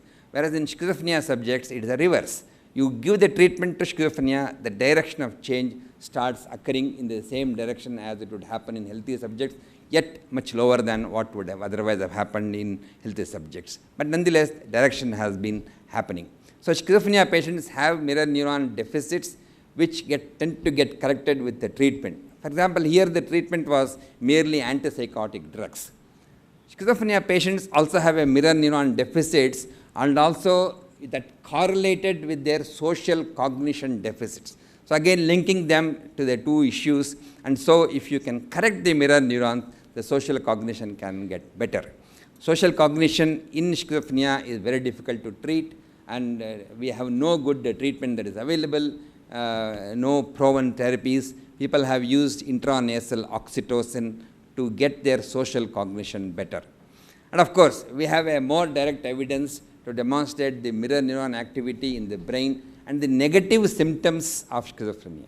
These two again are related and linked, and all put together what we found evidences for connectivity in yoga practitioners, and those are the places where schizophrenia patients are deficient. And here again the GABA, the relationship to GABA, the lower GABA levels related to the lower levels of the social cognition. The measures were again related. So put together, we have evidence that in patients of schizophrenia, these functions are impaired. Social cognition, which should get better, connectivity should get better, mirror neurons being deficient in terms of activity in schizophrenia, and GABA levels being lower in schizophrenia. And interestingly, at the same time, elsewhere, people also demonstrated oxytocin levels were also lower in patients of schizophrenia. And so, all these things, of course, you give oxytocin nasally, the social cognition gets better. So, we have a link between oxytocin, the mirror neuron activity, and the decrease in the negative symptoms, and then the social cognition having to get better if somebody practices yoga. So, hypothesis was, if a yoga is given, all these things are corrected, individuals' negative symptoms get better, and the social cognition also, negative symptoms getting better means the number of negative symptoms would start lowering, and the social cognition would get better. So, we went on to look at this connectopathy in schizophrenia, the disordered connection in the brain. Would it get corrected with this yoga's effect of connectivity? So, this is the question that we wanted to look at, because yoga means connecting. And so, we went on to look up what are the yoga texts talk about in these sort of symptoms, and we went on to form a module of yoga. Some of the experts in yoga validated that these are the yoga practices that you should be doing it, and we have tested this module in schizophrenia patients. We have also developed modules for different disorders, depression for example, but I will go on to talk about yoga practices in schizophrenia. Again, one more caveat. When we talk of yoga, there are several dimensions of yoga. But for purposes of this experiment, we have chosen only two components of yoga, the yogasana and the pranayama. A lot of times I am confronted with the question from the audience, what you did is not yoga, what you did was merely physical postures, the yogasana and at best pranayama. This does not, you should not be using the word yoga. I do understand that limitation, but two components of yoga have been put to test in all my experiments earlier, and if these two components have shown these benefits, I believe putting the other components would show even more benefits. So, to the effect that the merely two components produce these benefits is good enough for me to start applying it to clinical practice. When I say yogasana, the yogasana practices have some system in which a person remains mindful all through the practice of the yoga. Each of those movements and each of those postures, he pays attention and remains relaxed. In fact, although we may see very distorted postures of the yoga, and it is said that stability in that posture and feeling at ease in that posture, being mindful, sthira sukham asanam is the actual ingredient of the yogasana. And we went on to teach our patients yoga, and of course one teacher practices yoga in front, or helps them to practice the yoga by demonstrating a lot of imitative behavior, imitation, because a lot of other people are also doing with him. And so there is a mindfulness which is expected to be placed during the process. And these are all the components. And then he has to mindfully link each of those movements to a respiratory component of either inhalation, expiration, or holding the breath. So put together, I believe yoga has both a mindful and a physical effect. We of course found that the negative symptoms of schizophrenia got lower following the practice of yoga, the central column, second column, and of course more patients of yoga also became socially better, and this data has already been published, and other guidelines, international guidelines have also started using mention of yoga in the applications of schizophrenia treatment. And then the social cognition, the blue line, a measure of social cognition, accuracy in terms of recognizing emotions and other spaces got better following yoga practice. That did not happen so much in those who were waitlisted. We have, of course, one evidence. Social cognition gets better. 2-3 different experiments in our own institute have found this observation. Now the question is, the yoga effects, would it also call oxytocin, GABA, and mirror neurons into action when schizophrenia patients are treated? We found the same way the mirror neuron activity before and after when they were practicing yoga. Mirror neuron activity got better, accentuated when an individual practiced yoga as a part of therapy. He did a 6-week yoga course under supervision, and more people in the green ones showed an enhancement of mirror neuron activity as compared to the control group who were waitlisted. The numbers are small, but nonetheless, in this small number, we did find a difference. The mirror neuron activity, which was again measured using the TMS experiment of yoga and the wait list, was quite widely different in people with practicing yoga in schizophrenia subjects compared to yoga, non-yoga practitioners in schizophrenia subject, the wait-listed ones, the difference is quite wide. The measures of GABA, again, the cortical silent period get to become longer, the blue line, in compared to yoga practicing schizophrenia versus those who did not practice, they were wait-listed. This is a randomized clinical trial that is going on, and by the time I made these slides, now another 5-6 patients have been added, and the trends are similar. So, suggesting that yoga invokes the same processes physiologically, both the mirror neurons, the oxytocin, and the GABA activities to bring in the effect of connectivity. In patients of schizophrenia who practiced yoga or in those who were wait-listed, the oxytocin levels significantly went up. So it looks like what we find connectivity to be explained on the basis of these 3 in healthy subjects can be drawn to application in patients of schizophrenia, and we are able to find this observation.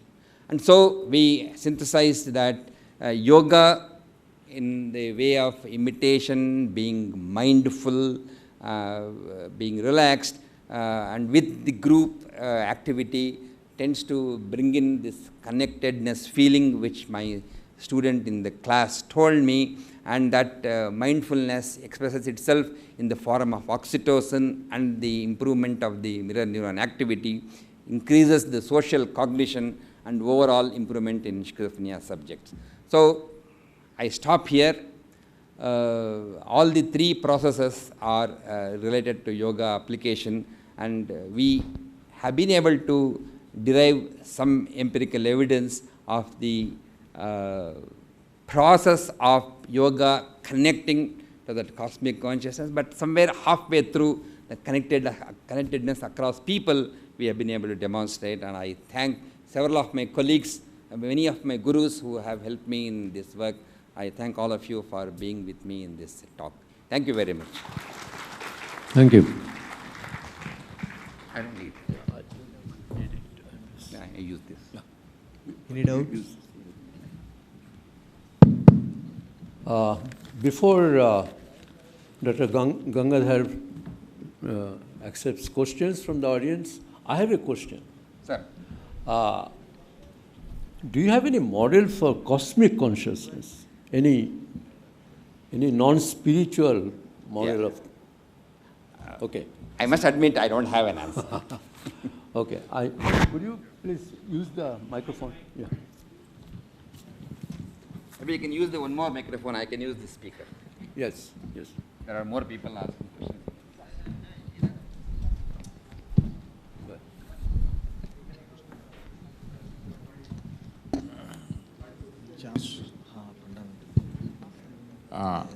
I have a friend who is suffering from Alzheimer's, and some of the symptoms like social cognition and other things which you mentioned, and I find all those things in his behavior.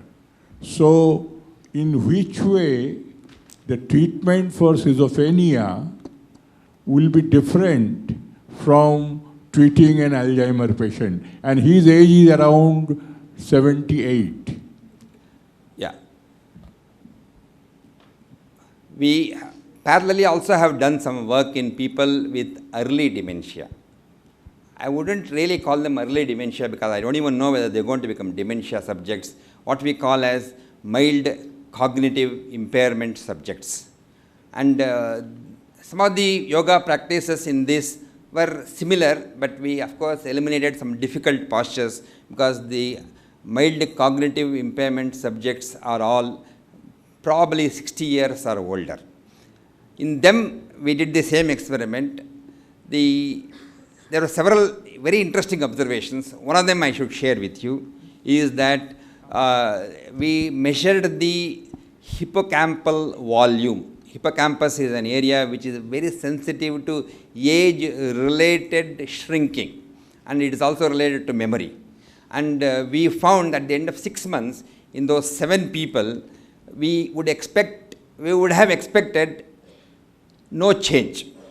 Whereas in this group, the grey matter actually increased. Why did the grey matter increase? I have no data. Unfortunately, we don't have a group of people who did not practice yoga and 6 months of practice. But nonetheless, we have some data that yoga produced memory changes in these people. Yoga improved the quality of life. Yoga improved the sleep performance in these individuals. Yoga also improved the hippocampal volume in these people. We have, of course, several other researchers have shown that yoga applications have been very helpful.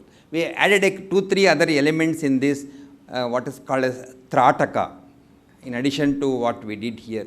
So there are, I don't have the exact the manual of these 2 procedures, but they are all already available in our publications in the net, available freely. But it does produce these effects in patients of early dementia. But whether the progressed dementia people, whether they can practice, I have no idea. Sir. For progressive dementia, there is no answer. I have no answer. Okay. Another thing, sir. You talked about depression, but I also found one friend who was suffering from schizophrenia, and another friend about whom I have mentioned suffering from dementia. So they become violent also at some time. So you are not talking, you didn't talk anything regarding the violence which is showed by these patients. Yeah. All this research that we did were on outpatients of schizophrenia who have been already treated. But they have reached some degree of improvement in terms of lowering, but not become totally all right. So halfway through, the drugs would have affected the positive symptoms, the violence and all those things, but wouldn't have affected these other phenomena, the negative symptoms, the cognitive symptoms, social cognition wouldn't have been affected. No other medicine will help them. This is the group of people whom we benefited. But there is a caution that I want to state here. People have talked about meditation as a part of yoga. And meditation is expected to increase the tone of a neurotransmitter called as dopamine. And in the persons engaging in meditation, if they are otherwise susceptible to conditions such as schizophrenia, they can potentially have a flare-up. So this is a caution that has been expressed by several researchers who have put yoga as a part of treatment of schizophrenia, limiting themselves to the asanas and the pranayamas and not necessarily going into those meditative components in schizophrenia. The dopamine is used by the medicine, most of the tablets which are given. No, the dopamine as a medicine has only two applications. One is, of course, we give it in the intravenously when the BP is falling, or tablets of dopa are given in patients of Parkinson's disease. Yes. So in psychiatric disorders, we have no role. Okay. Thank you. Sir, full-fledged... what would you recommend? Yoga done individually or collectively? Yeah, I believe yoga done collectively has substantial benefit. But then this question has, there are a lot of people, when it comes to therapy, they keep asking me, where will I manufacture one more person to be doing yoga with him? A patient has come to me, I have to teach him yoga and he has to get better. Will individual sessions better? And then there are other people who argue, particularly those who have come from the West, whenever I have spoken in other countries about yoga as treatment, one-to-one yoga therapy is done very often. So they say that is better actually. So I really don't know. Thanks for raising this question. Just this year, about 2 months back, one of my students has registered for his MD dissertation. The dissertation involves conducting yoga as therapy in one-to-one session versus in a group session. Hopefully by the next year, if I have an opportunity to share the data with you, I will have more empirical evidence. Sir, these are the side effects of yoga you described here. Sir, you described here. There, sir. There. There. Sorry. The side effects of certain parts of yoga, certain stages. But what you in the beginning related, that the perfection of yoga, that the soul merges into the super soul, that kind of thing. So when we think of yoga by the very term, it unites. It does not dissolves anything. So. So, 100% right. So the person remains even when, like, I am in need of the supreme or super consciousness. That doesn't mean that my consciousness, individual consciousness, dissolves into the supreme consciousness. Yeah, I'm open to such an interpretation as well. But the fact remains, if the description of yoga is that Samyoga yoga ityukto jivatma paramatmana. If they are going to be saying that, it is fine. When I said use the word side effects, I didn't really mean side effects, but in the process of that transcendence, there are several good things that happen. The good things happen is the ones I call it as in quotes side effects, and those are the ones that we have used it for a person to getting better. Very, very good. So my question specific was that when we propagate the message of yoga, if the person who is to benefit from yoga rather than losing himself. The whole approach is to get the person better and get the benefits of yoga. Yes, but how he will be said that he has got benefit if he loses himself into super consciousness? That's the benefit. No. I wouldn't want to lose myself. Okay. Who will benefit? Who will experience the benefit then? Luckily for us, very few people reach up to that level. No. That is not the point here. Sir. Yeah. One more question. Sir. Yeah, sir, go on.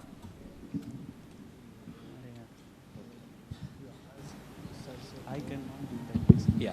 First of all, I would like to thank you for a beautiful presentation. In fact, I enjoyed both these two presentations from two practicing medical people. Okay, so I have got some curiosity-driven questions. That is, number one is that effects of yoga that you concentrated on. See, I mean, if I, being a physicist, if I try to see the molecules in this room, they are all bumping with each other and they are losing their energy. Whereas the same number of molecules, if you put it in a laser, we achieve miracle. I mean, because of the one thing, that is coherence. So we are trying to exploit the coherence in a laser and getting a tremendous amount of energy and directionality out of it.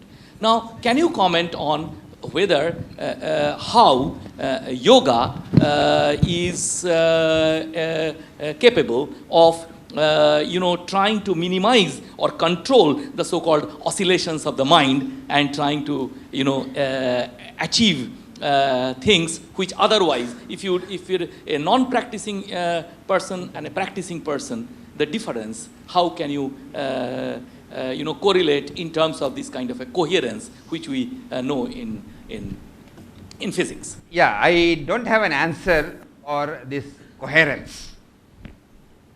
Coherence within, coherence without. But then I mentioned a few examples when I talked about I am in sync with the other person. There is some coherence. So that is what yoga has produced. Within me, the coherence gets better. Do I have a good measure? I don't have a sound measure though. Because we talk of EEG coherences and so on and so forth, where people have shown that practicing of yoga, not practicing of yoga are different. But whether that is what you are expecting as an answer, I have really no idea. The second small thing which I wanted, you mentioned, but you did not get time to, that is the last point which you mentioned just in the recent slide is samadhi. Now, is this samadhi. Now, I do not want to open this discussion, but what I was thinking is that, when you go to the state of samadhi, which saints mention, I was just wondering that yesterday we discussed about what is called Bose-Einstein condensation, where you essentially try to bring the system to such a state where we can do a spectroscopy of the molecules whose energy is something which has come to the absolute bare minimum. And that is where we do the spectroscopy, and we do, that is what Satyam Bose did 70 years or 80 years back, and today we have got the Nobel Prize because of the achievement of Bose-Einstein condensation. Now, I was wondering whether exactly identical quantitative thing can be said about neurons in your brain, which can achieve this kind of a condensation, which we call, or the saints call it, samadhi. Samadhi. Yeah, the measure of samadhi has been very, very insufficient in terms of a neurophysiological model. Various people have been talking about it differently. So, now people have been talking of a network principle of individuals, the networking in the brain, default mode network, how the default mode network changes over the course of practice of yoga. These are all been going on. We have no good physiological marker of this samadhi. Again, the samadhi is an experience, and I really will never be able to say, if I went into samadhi, is it the same samadhi that you have experienced? So today, since that subjective quantitation has been very difficult, to test that from a physiological model has become even more challenging. Sir, hello. Sir, here. Sir. Sir, my question is related to the difference between yoga and meditation. What I mean about meditation is just simply sitting quietly and repeating the mantras. So that can give the same benefit as yoga is giving in your model, that the oxytocin increasing and all this stuff. So it is the same thing. Means if I just sit quietly at one place and do some mantras, meditation, chanting, all these things. Yeah, so what is the difference between yoga and all? Yeah. For whatever is the reason, when practice of yoga, the yogasana, what we talked about, in each of those processes there is a mindfulness that is required. Now, what if I don't do anything, just be mindful? Would it produce the same effect? If that was so, people would have simply not given yogasana at all. For 5,000 years, people have included yogasana as a part of the entire yoga system. So, have no good answer to say whether just being mindful and being yoga-based mindfulness, would it really be different? Those testings, at least I have not done. I simply have followed whatever Patanjali has said. You follow all those steps to go on to get the benefits. So I have stopped at my first 2 steps at this point. But both of them can lead to increase in your consciousness and all these things, isn't it? Of course. Yeah. Sir, humbly I want to ask about the samadhi. You said, is it not that you have self-contradicted yourself, that samadhi experience of someone else would be different from yours? This is total, it appears to me it's like total unrealized concept of yoga samadhi. Because a person in realized state should be able to share and explain himself. Yeah, he will explain, sir. That's true. What you say is perfectly right. What explanation I give as my experience of samadhi, I'm not sure whether the others would have said the same thing. Each person can have a different explanation of samadhi. That's theoretically possible.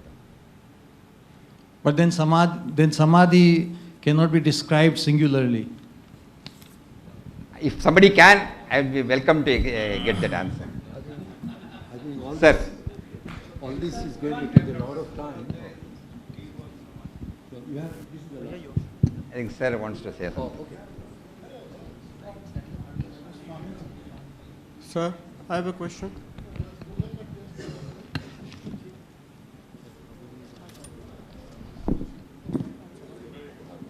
Hello. I think there's a comment. Hari Om. What is the question? There are different types of samadhis. Some of the samadhi is related to the antahakarana. Antahakarana is different. And therefore, the state of mind will be different. The philosophy which he indicates, he has considered that individual soul is different from the cosmic soul. It is his philosophy. Similarly, Patanjali Yoga philosophy is there are so many Purushas and Ishvara is Purusha Vishesha. But in Advaita Darshana, this is not like this.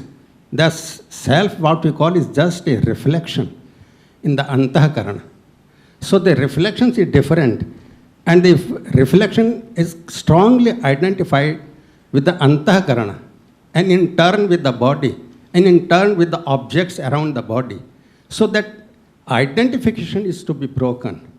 So depending upon the philosophy, if that reflection want to be a Buddhu reflection, he'll be a Buddhu, a separate thing. But he is turned towards that cosmic, that Bimba, Surya, Atma Surya, he will realize that he was foolishly he was telling that I am doing this, I am experiencing this. Kartapan, Bhoktapan is mithya. So it depends on the philosophy. Similarly, if the philosophy is not correct, in Yoga Vasishtha, there is a reference of Rama being given the Upadesha by the Vasishtha, and he tells about the Ghoda Samadhi. I think those who have read the Yoga Vasishtha, so there is something like Ghoda Samadhi. Unless the conceptual clarity is there, not there, emotional purity is not there, and the volitional dexterity with equanimity is not there, he will be stuck somewhere. So in Advaita philosophy, everybody hankers to be that supreme bliss, uncontained bliss, utter freedom. Om. So, 1 minute. Swamiji, Sir. my question, just small question, Swamiji. So what you are aspiring, have you attained it, or it is still a hallucination? I don't know what do you mean. No enlightened person will tell that I have realized it. In Kenopanishada, it comes here. So, Krishna is not a person. He is the Jagat Guru. Now, यहाँ पर कोई philosophical विवाद करने की जगह नहीं है.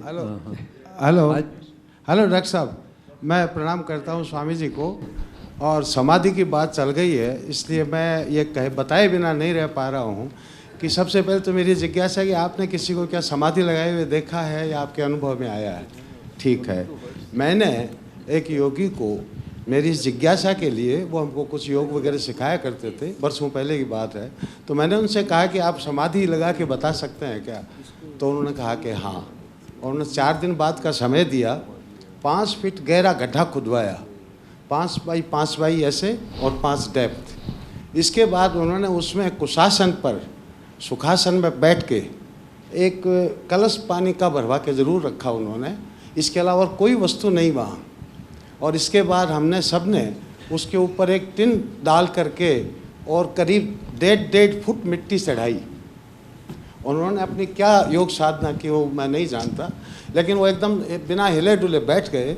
इसके बाद मुझे पुलिस का सामना भी करना पड़ा। उन्होंने कहा कि जिंदे आदमी को समाधि दे दी, तो मैं बड़ी समस्या में भी पड़ गया। मुझे उन्होंने कहा 3 दिन बाद 1:20 पर, और बोले तुम इसके अंदर आओगे, आकर के गाय का घी मेरे यहाँ कपाल के ऊपर यहाँ रख के और इस तरह से करोगे, 5 मिनट करोगे, मेरी समाधि उतर जाएगी। उतर जाएगी शब्द का मतलब मुझे लगा कि चढ़ जाती है क्या, कहीं ऊपर कोई चढ़ती होगी तभी वो उतरना शब्द का इस्तेमाल कर रहे हैं। आपके चाहे तो इनके सारे प्रश्नों का समाधान आप। तो मैं एक मतलब कोई इसमें कोई वो अपना सैद्धांतिक व्याख्या के मैं उसमें नहीं जा रहा हूँ, मैं तो जो हुआ वो आपको बता रहा हूँ। इसके बाद मैं उसमें उतरा तो मेरा वहाँ पर 5 मिनट रहना भी मुश्किल हो गया, इतनी गर्मी थी उसमें भयंकर, और वो टिन जो है उसमें से बूंदें पड़ रही थी। हमने उस पर किया और 5 मिनट करने के बाद उन्होंने बहुत धीरे से ओम का उच्चारण करते हुए आंखें खोल दी। ये केवल समाधि का अनुभव बताने के लिए मैंने आपको निवेदन किया। धन्यवाद। I would like to comment on that.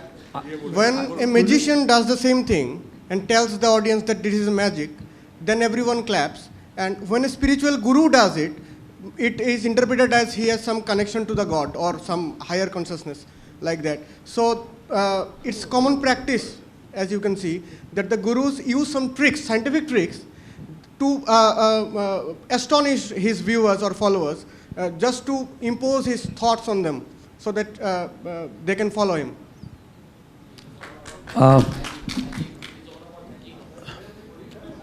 Hello, sir, I want to congratulate you, and I was very much impressed with your demonstration. And our purpose of this conference is served by with your lecture, because our Dr. B.D. Mundra wants to connect this quantum theory and all the literature with the society. So we are very fortunate that the founder member of Bharatiya Sanskriti Sansad, Sri Vijay Kumarji Varman, is present here, and I want to propose him that a yoga center will start in the city of Calcutta, the city of joy, which we call, and I want your assurance that you will guide us in that health center, so all we members of the society will be benefited in future, and we will be a sound citizen of India, and show the President of India that we started in the city of Calcutta. Sir, we want your assurance, sir. Thank you very much. So, with that, probably we should go to the next move. Please give a big hand to Dr. Gangadhar. That was an excellent, very thought-provoking talk. Thanks a lot.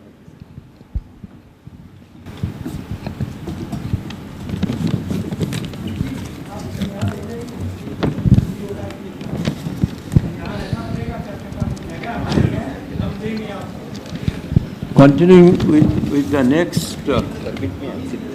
Oh, sure. Oh, I see. Okay. Thank you.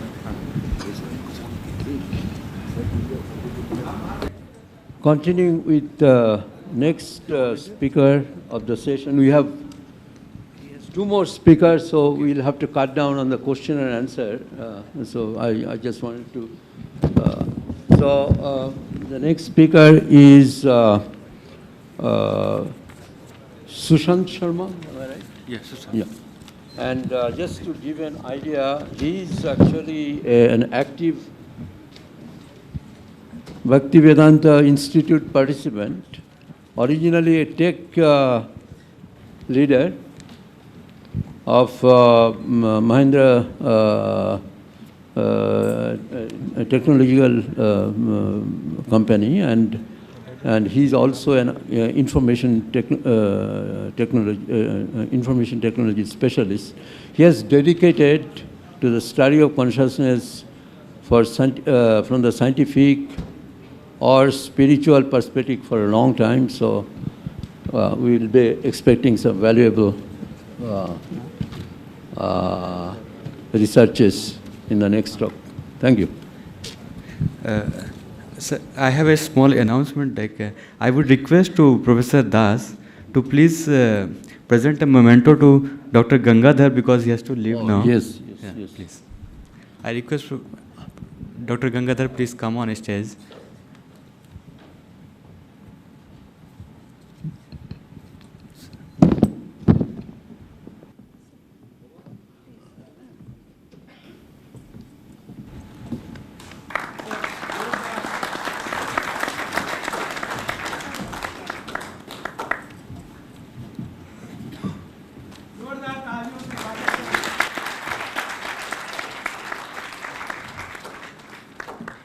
Thank you very much. Now I will request to Sushant Sharma ji, please come on stage.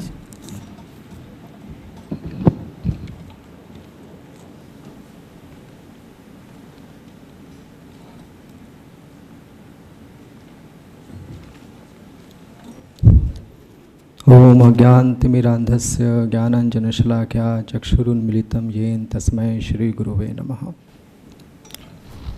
It's working? It's working? Can you hear me? All? Yeah.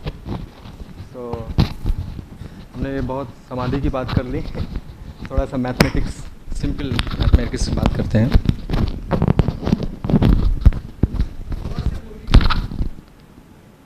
थोड़ा mathematics की बात करते हैं. Go layman mathematics. Okay? Okay, great. What is 1 plus 1? 2. Okay. 1 plus 1? 11. Very good. Okay. You know there are something called as complex numbers. Huh? Complex numbers. So how do you define complex number plus complex number? Sorry? Okay. My basic question is this. How do you define numbers? Very basic question. Okay, we are not going to Samadhi Yoga. Just very basic question. How do we define numbers? बताइए. Zero छोड़ नहीं सकते ना. अपने देश की चीज छोड़ दी आपने. देखिए बहुत फंडामेंटल है ये. Try to think and try to understand it very deeply. What is the number? Suppose if I am seeing two things here, let's see, 2 people here, 100 people here. How do we know? How do we know that there are 2 people? Right?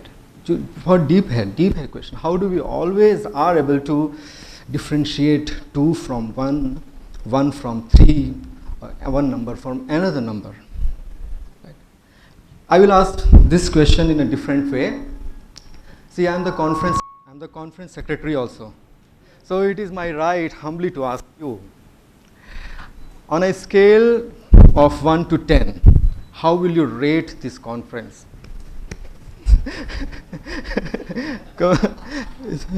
How will you rate? 10 is good. 10 is the best. Huh? You always answer this question. And you always use. So how will you rate this conference, sir? On a scale of 1 to 10. Till this point, till this. Till this part.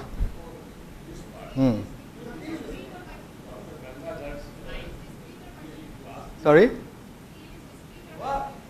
1 to 10, just use any number. You can use 4.5 also. See, this question is very important. I want some answers. Maybe some person. Why are you silent? 9, okay. Guruji. Sir, how much?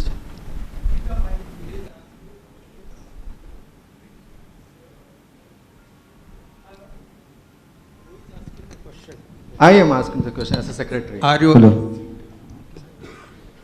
an individual.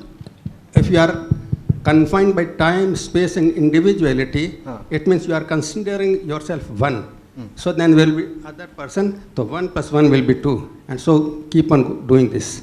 But if you are seeing yourself as pure consciousness, unlimited by time, space, and causation, then there is no number. You will see your reflection everywhere and always see I, and I. That's all. Very good. So, sir, on a scale of 1 to 10, how much will you rate this conference? Question? Simple question, simple answer. At present, let us talk of a reality, the Vyavaharik Satta. So when the Vyavaharik Satta is an individual, then that's the numbers will come. So on Vyavaharik level, on practical level, I am an individual, so this counting will be there. But if I am enlightened persons, there won't be counting. And today is Magha Shukla Navami, and you multiply 9 by any number, it will always be 9. It's the Purna number. Still the question remains. So anyways, the purpose of asking this question is very fundamental. Someone will rate 5, someone will rate 6, 9, right? Now, how are they able to rate it? It means, how are they able to ascribe a mathematical number to their emotions? You are understanding this? Whenever we feel something, or whenever there is a turbulence in our consciousness, because this is about consciousness, we want to ascribe some form to it. हमने इस conference को 5 rate कर दिया. Means the turbulence in our consciousness, we are able to, now let me use the term, formalize it using some form. This form can be, how do you write 5? This is a form. It is not a number, it is a form. Okay, 7 is a form, right? So the idea is that humanity has been from very beginning trying to use some forms to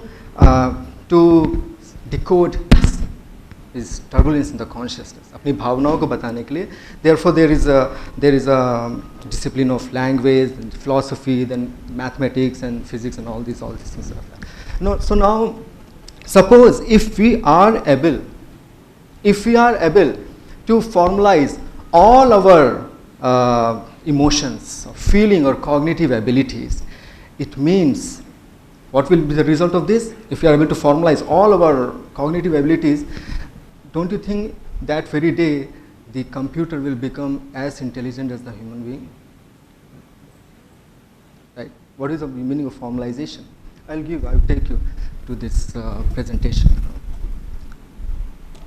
I'm going to keep it very simple, क्योंकि simplicity में ही मजा है. So, yeah. Please give the mic to him. Give the mic to him quickly.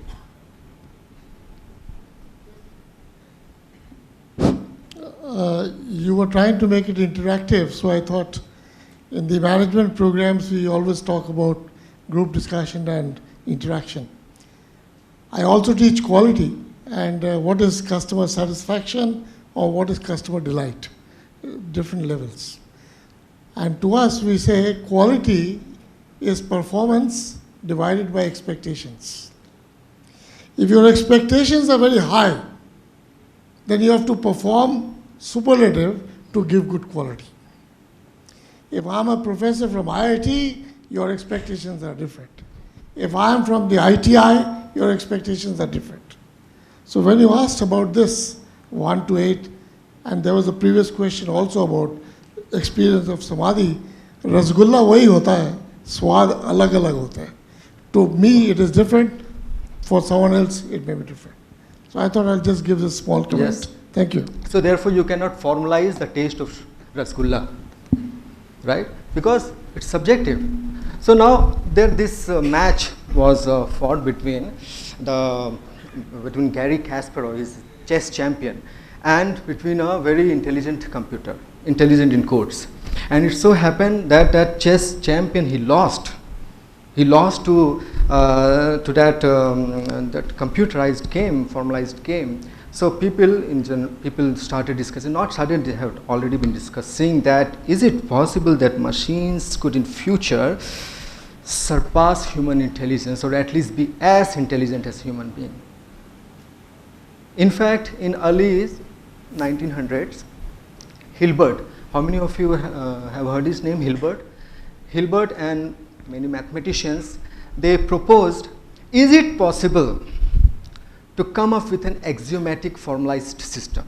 Well, let us drop the term axiomatic, let us drop the term formalized also.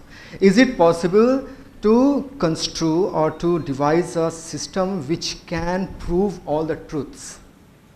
Whatever truths we are having, we are seeing, there might be spread it throughout the universe. Is it possible?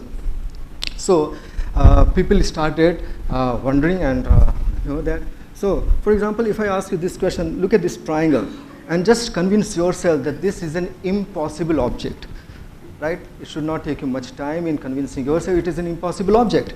This is called as a Penrose triangle, and it was construed by none other than Roger Penrose. It is impossible object. The impossibility of this impossible triangle is a truth.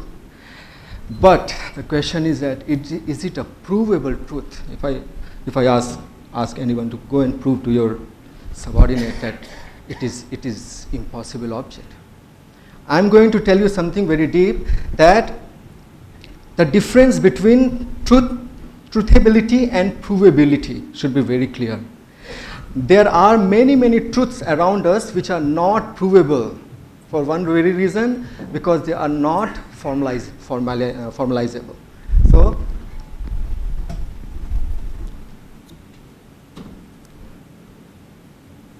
So what is a proof? So proof is a process of reducing one very big non-obvious step to a bunch of small obvious ones. For example, all these lights are working, so we start from there, and with this we can understand that electricity is running very fine, though we are not able to see the electricity. But from here we can deduce the electricity is running quite nicely, quite properly. So from the obvious step we are able to prove the non-obvious truth. That way we are able to prove. Now there is a difference. There is this idea of formal proof, wherein you try to give forms, or you try to transcribe your thoughts or your proving faculty that we all have. We all proved, right, that the triangle was impossible. Now suppose if we are able to prove, or if we are able to formalize all our human thoughts, if we are able to transcribe all our human thoughts into this book of mathematics, that very day the computer or mathematics will be as strong as, I mean, you don't have to go and search out for truth to anywhere. If it's such a simple question, what is samadhi? You can just turn on the pages of mathematics, oh yeah, this is samadhi, this is the definition of samadhi. You don't have to ask any person. If it were true, right?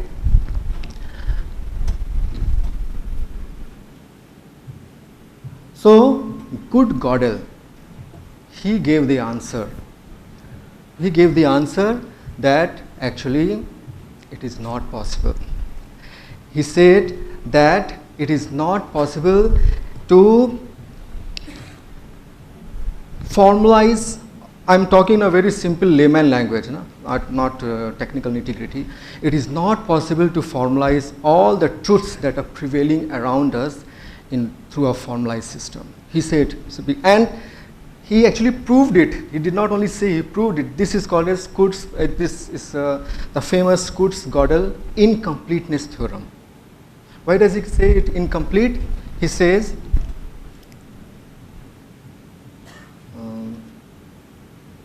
that this transition between human thoughts and the book of mathematics will always remain incomplete.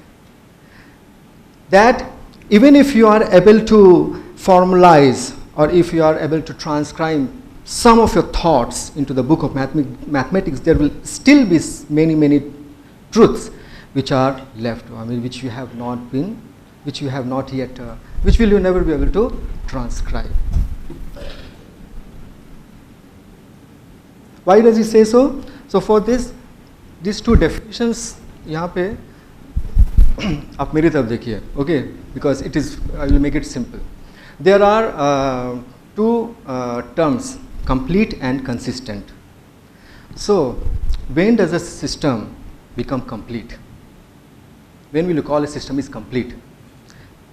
You will say a system is complete when in that system there is not a simple fact which is not proven. समझ रहे हैं? उस system में कोई भी ऐसा truth नहीं होना चाहिए, कोई भी ऐसा फैक्ट नहीं होना चाहिए जो कि प्रूव ना किया जा सके. Complete मतलब if the system is able to prove or disprove all the facts in itself, then you will call this system as a complete system. Am I clear? And on the contrary, consistent is such a system in which A and not A both simultaneously are not existing. Right? मतलब एक fact है वो या तो सच हो सकता है या झूठ हो सकता है, दोनों नहीं हो सकता है. अगर दोनों है तो it is an inconsistent system. Right? It is an inconsistent system. So I'll give you an example. Suppose if you are ill and you go to a doctor and you are ill and doctor prescribes treatment to you and he says this is a treatment, I give you this medicine, this medicine, this medicine and it will cure you till this point. After this point I don't know what to do with you. Okay, you have got a disease and he gives you medicine, he says it will cure your cough, it will cure your fever, but after that I don't know what to do with you. It means he is giving you an incomplete treatment. Right? On the contrary, if you go to a doctor who says, okay, I give you this medicine, it is a medicine complete, but I don't know whether this medicine will cure you or kill you. Right? So he is an inconsistent doctor. I am trying to stress on you that you should understand that first of all you should understand these two terms, completeness and consistent.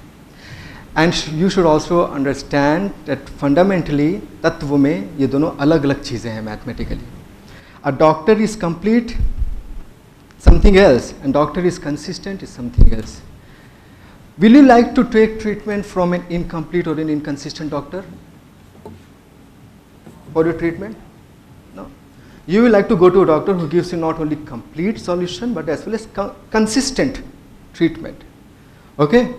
Or let me give you one more example. Suppose you have to go to some destination and you don't know how to go there.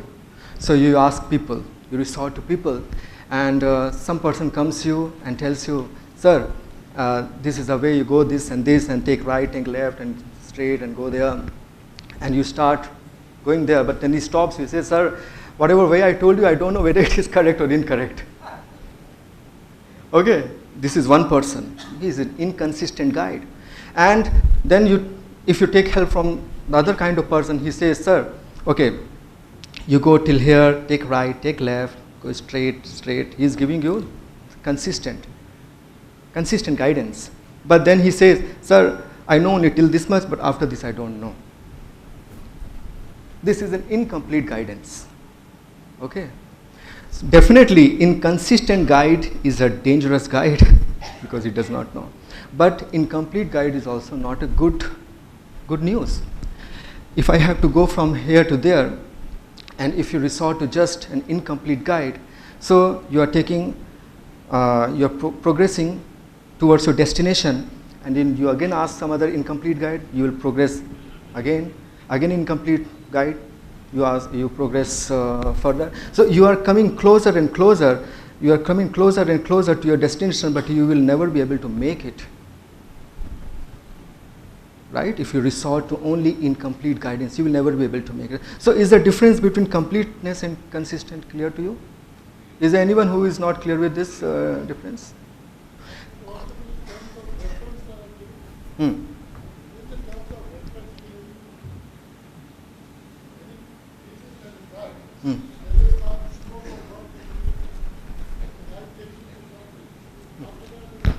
That's what Kurt Gödel said. In the system itself, you'll find, in the system, in the reference point, system with that reference point, you'll find a truth which will not be provable in the system. That's what Kurt Gödel said, that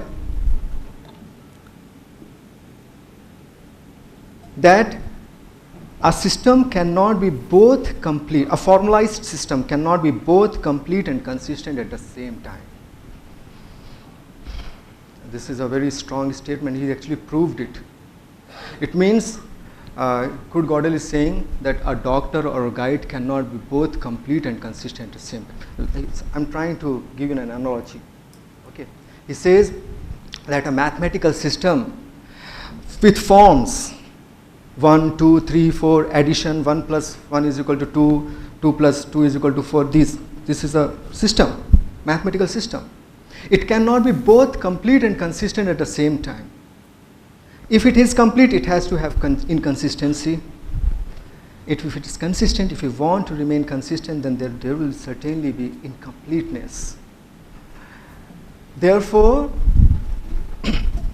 Hilbert's dream was shattered. And so, let me give you one example. You must have used this beautiful mechanism in your mathematics. I'm pretty sure all of you. This mathematical induction. How many of you have used it? Can you raise your hands? Okay. So many have. Oh, okay. So, for example, the mathematical induction system means you start from a base, and then you assume that the particular proposition is true for n is equal to k. Okay, and then somehow you prove that it is true for k plus 1 also, right? And in this way, you are able to prove many such propositions using the mathematical induction system. For example, how do you prove that 3n minus 1 is a multiple of 2? First of all, you prove for n is equal to 1. It is very obvious. For n is equal to 1, it is very obvious. 3 to the power 1 minus 1 is equal to 2, which is a multiple of 2. And now then you assume that it is true for n is equal to 2, n is equal to k. And you assume means it becomes the initial point that 3k minus 1 is true. So then all you have to do is to prove it for n is equal to k plus 1. So here on the right hand side you can find that it is given that it is true for n is equal to 2, it must be true for n is equal to k plus 1. So therefore it is true for all n. This is the system of mathematical induction. This all of us have worked on. Okay. Now let me ask you this question. This example is given, the fight between Hercules and Hydra in I think Greek mythology. Greek, right? Yeah. So Hercules is fighting with Hydra. Hydra is having number of heads, many heads. This Hydra is a very intelligent Hydra. How? Because the Hydra is able to increase its head with every head cut. How is it? So, suppose, let's start with this. I have to go there. Suppose initially the Hydra is having some 18 heads, some number of heads. Now mathematically you are able to put that number into this form.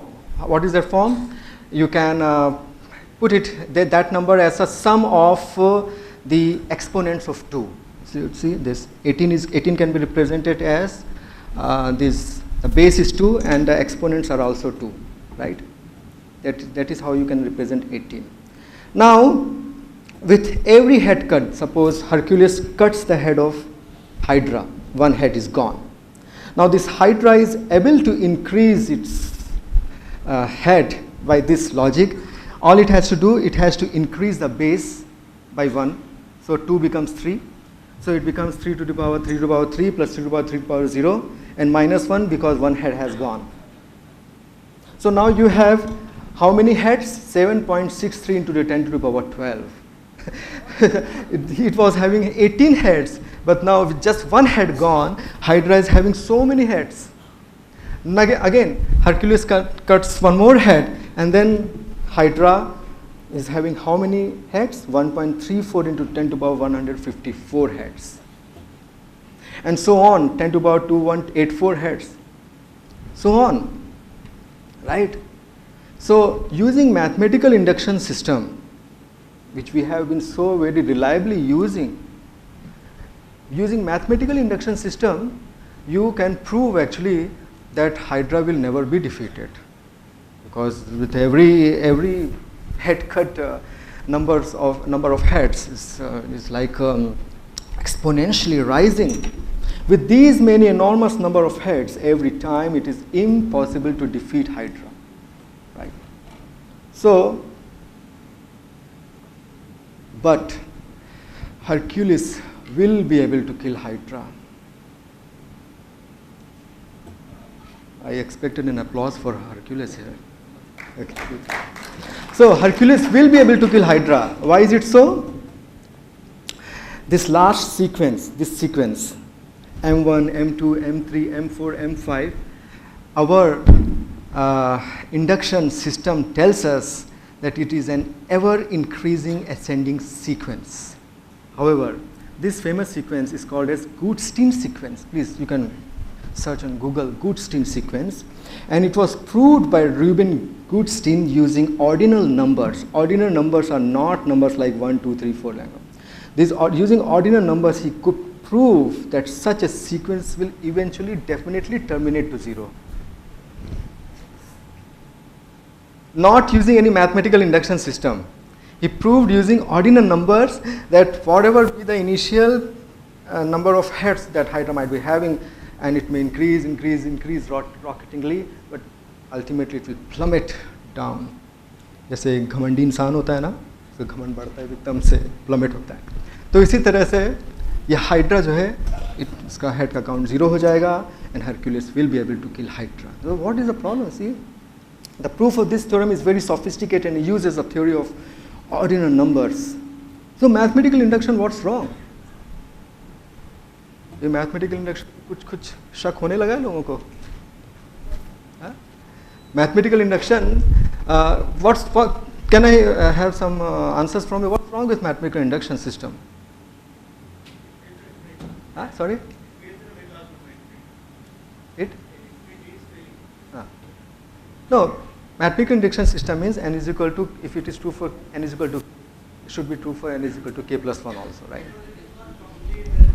Why is it not complete and consistent? Because it is a formalized system. Because it is a formalized system.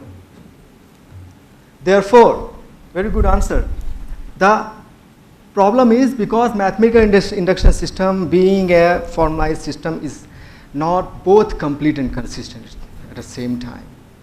Therefore, one truth, this is a truth, this fact that Hercules will kill Hydra, it is a truth, but within the system you are not able to prove the truth. Within this system only you are not able to prove the truth. Okay, so, madam? I don't know what that is actually. Something close to this, you know.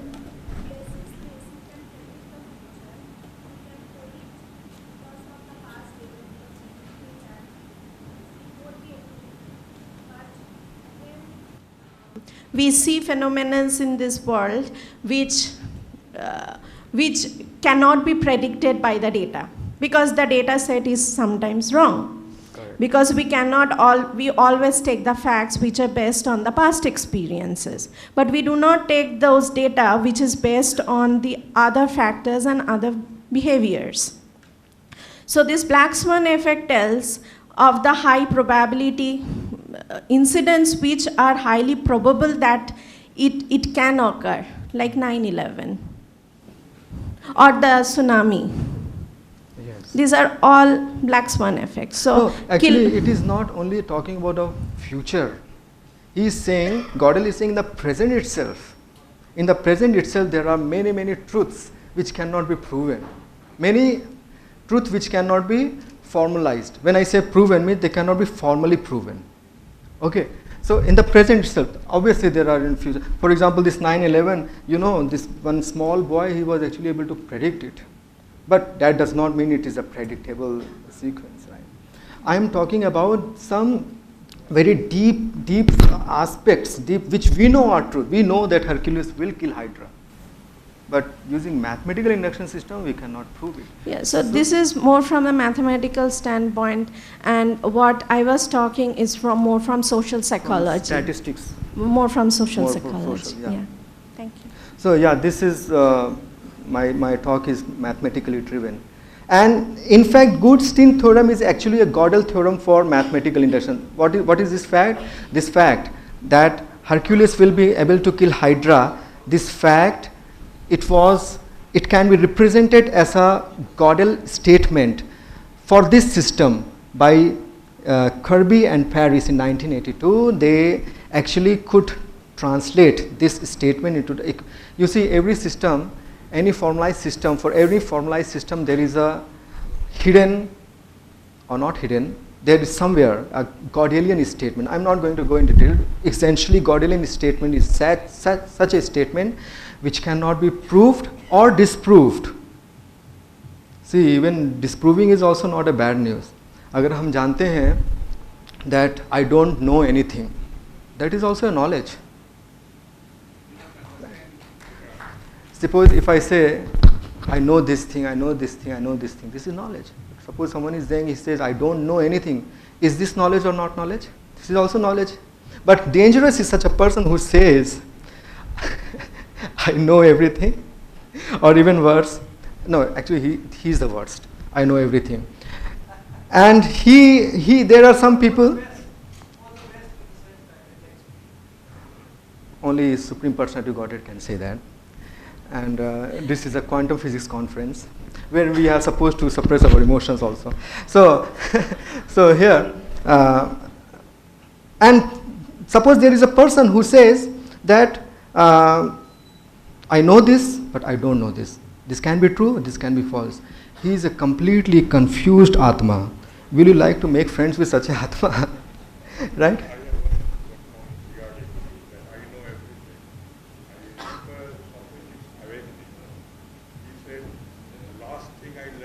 Is that I know nothing. That is the beautiful knowledge. I don't know anything. Actually, it is the cultivation. It is the beginning of humility. Humility is the best knowledge. You know, humility.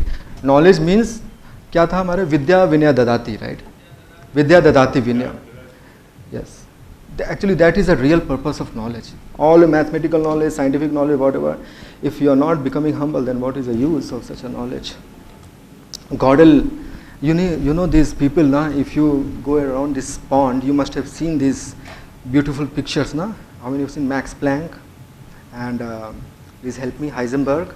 Then, Eugen Wigner, Penrose, and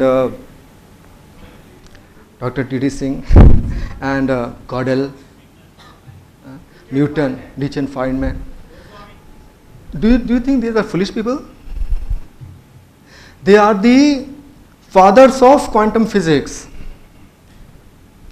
Right? Gödel himself is saying it is impossible to have a system which is both complete and consistent. Should we doubt this person? Who was it? This person is not able to give me a system which is both complete and consistent. Should we doubt him like this?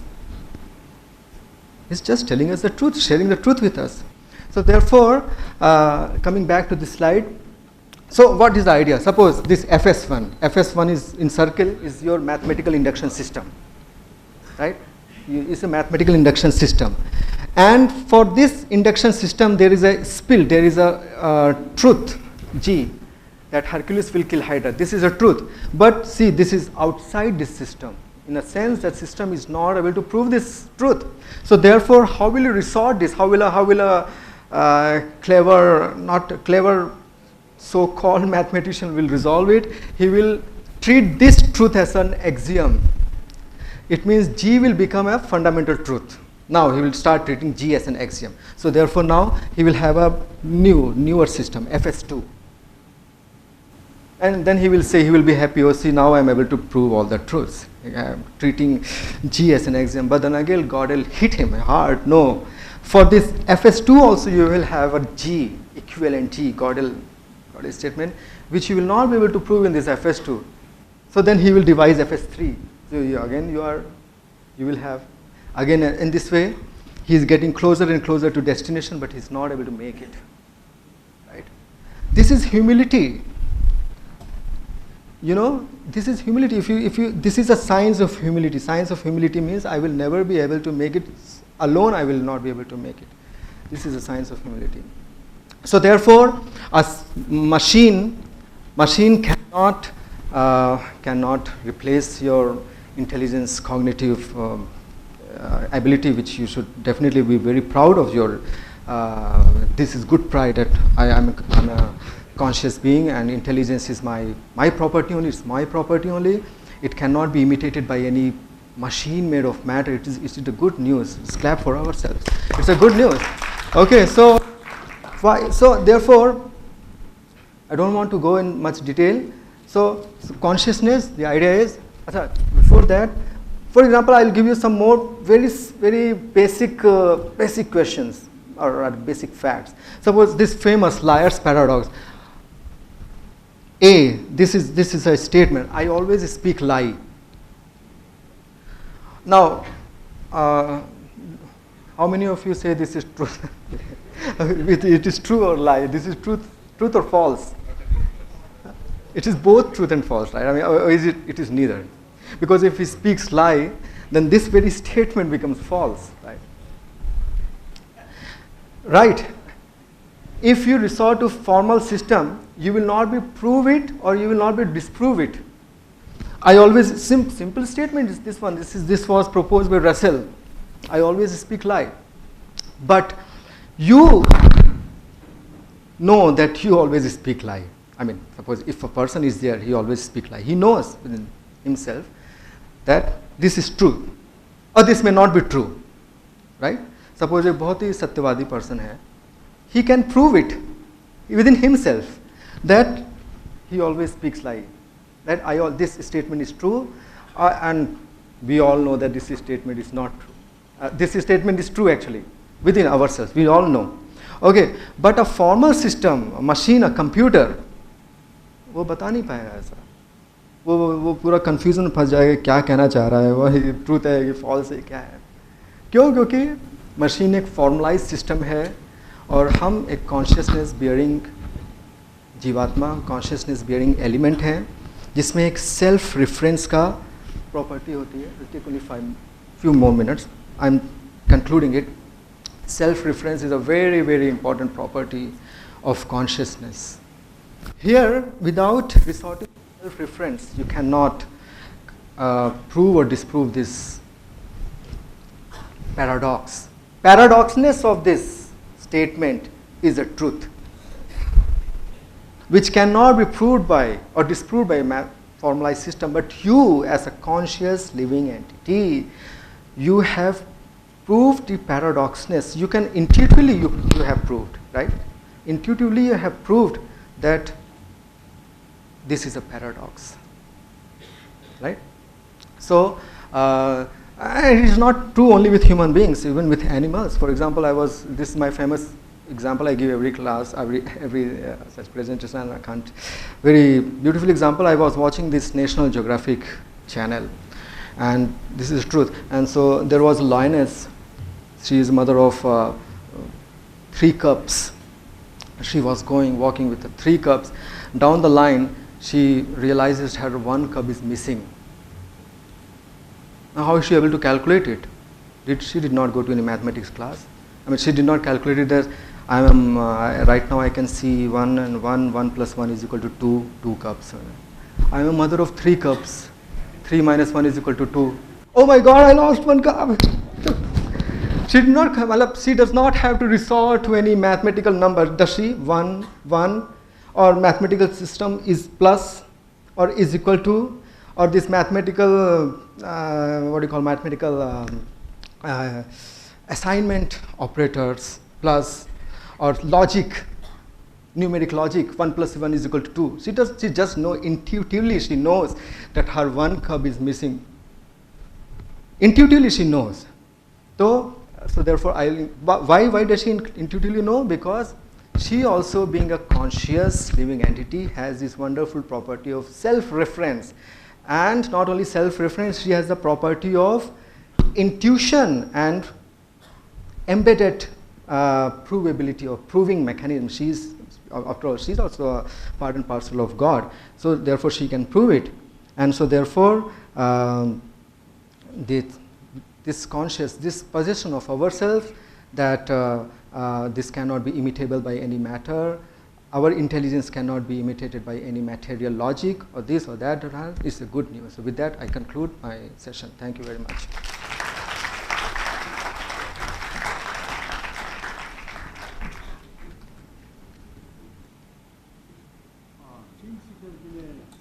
Sort of an interactive session, so we'll skip the question and answer because we are also running very short on time. So without any other, I think questions can be asked after the talk, after the session. So please give our speaker, that was a wonderful talk, particularly a good refresher course in mathematics, mathematical information technology and all that. So, and one of the beauty of this conference is this, that it has attracted people of very different expertise and, contribute their thoughts to the main topic. So, moving on to the next speaker. Next speaker is Professor Prabhat Ranjan. He's the Executive Director of TFAC. Worked on nuclear fusion in India as well as USA. Since 2002, he was a professor at Dhirubhai Ambani Institute. He's a PhD from University of California. Received many awards for particularly for science and technology and other contributions. Professor, welcome, Professor Prabhat Ranjan. Thank you. Good afternoon to all of you. I will move very fast because we are running almost more than an hour late. First of all, I am not an expert of any of the things that I'm talking of. And with previous speakers, especially the last one has put me in difficulty. So what I'm going to share is that I've tried to help people with disability. And in that process, I also came across a situation where I had to use brain-computer interface. So I have shared some of my own experiences and some information that I've collected. This was a topic that I had organized a discussion 2 years back. And so most of the material is there, but I've updated some of this information, whatever I could get recently. One is that last 2-3 years, there's been a lot of focus on brain. There was a Nobel Prize also given for discovering what is called brain GPS. How do we locate, how do we navigate ourselves, how do we find places? But the point that I wanted to make was that brain was something which was confined to experts. But today, the probing of brain has moved out of labs and hospitals. So a person like me who is not a brain expert can also start to contribute in a way that was not possible earlier. How it has happened, for example, if you go to one of the labs, the left top picture, you will see something like this. Okay. But now you start to see, for example, this gentleman at the bottom. This is the kind of neuro headset that I could buy at $300 and I start to use it. There was no wires coming out. I could put it on, wirelessly it connects to computer, start to use it. Even, for example, you can see this lady on the right bottom. She's using like a fashion accessory. Okay. So people start to wear these devices which is capturing your brain waves or EEG waves formally, and that can be connected to computer. So this change has happened over the last 3, 4, 5 years. And in 2011, I started to use these systems mainly to try to help people with disability. First, it was physical disability, and then also I went into learning disability. For example, this gentleman, an artist, took a helmet and capturing EEG waves makes this helmet in a way that it relaxes your mind. So this is an artist working with a technology which was confined to labs and hospitals and making it useful. Similarly, this lady is wearing a 3D printed helmet which responds to your brain waves. Similarly, there are hackathons that are being done where you can hack the brain. For example, one of the hackathons, it was team one, which actually could induce yourself to a particular state of the mind, and they could win this competition. This was they put into the lucid dreaming phase of the brain by doing something from outside. So you're hacking the brain, you're doing something from outside and putting brain into some condition. Let me leave out the details. So as a non-expert, I also could take advantage of this technology and try to help people with disability.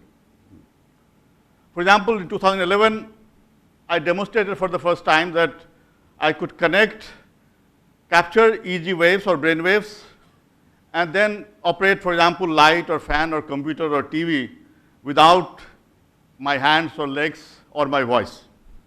So that means that I could actually help people who are not able to communicate by any means because of certain issues that have happened, and they lost their voice, they lost their hand movement or leg movement, for example, people with brainstem stroke or many other conditions.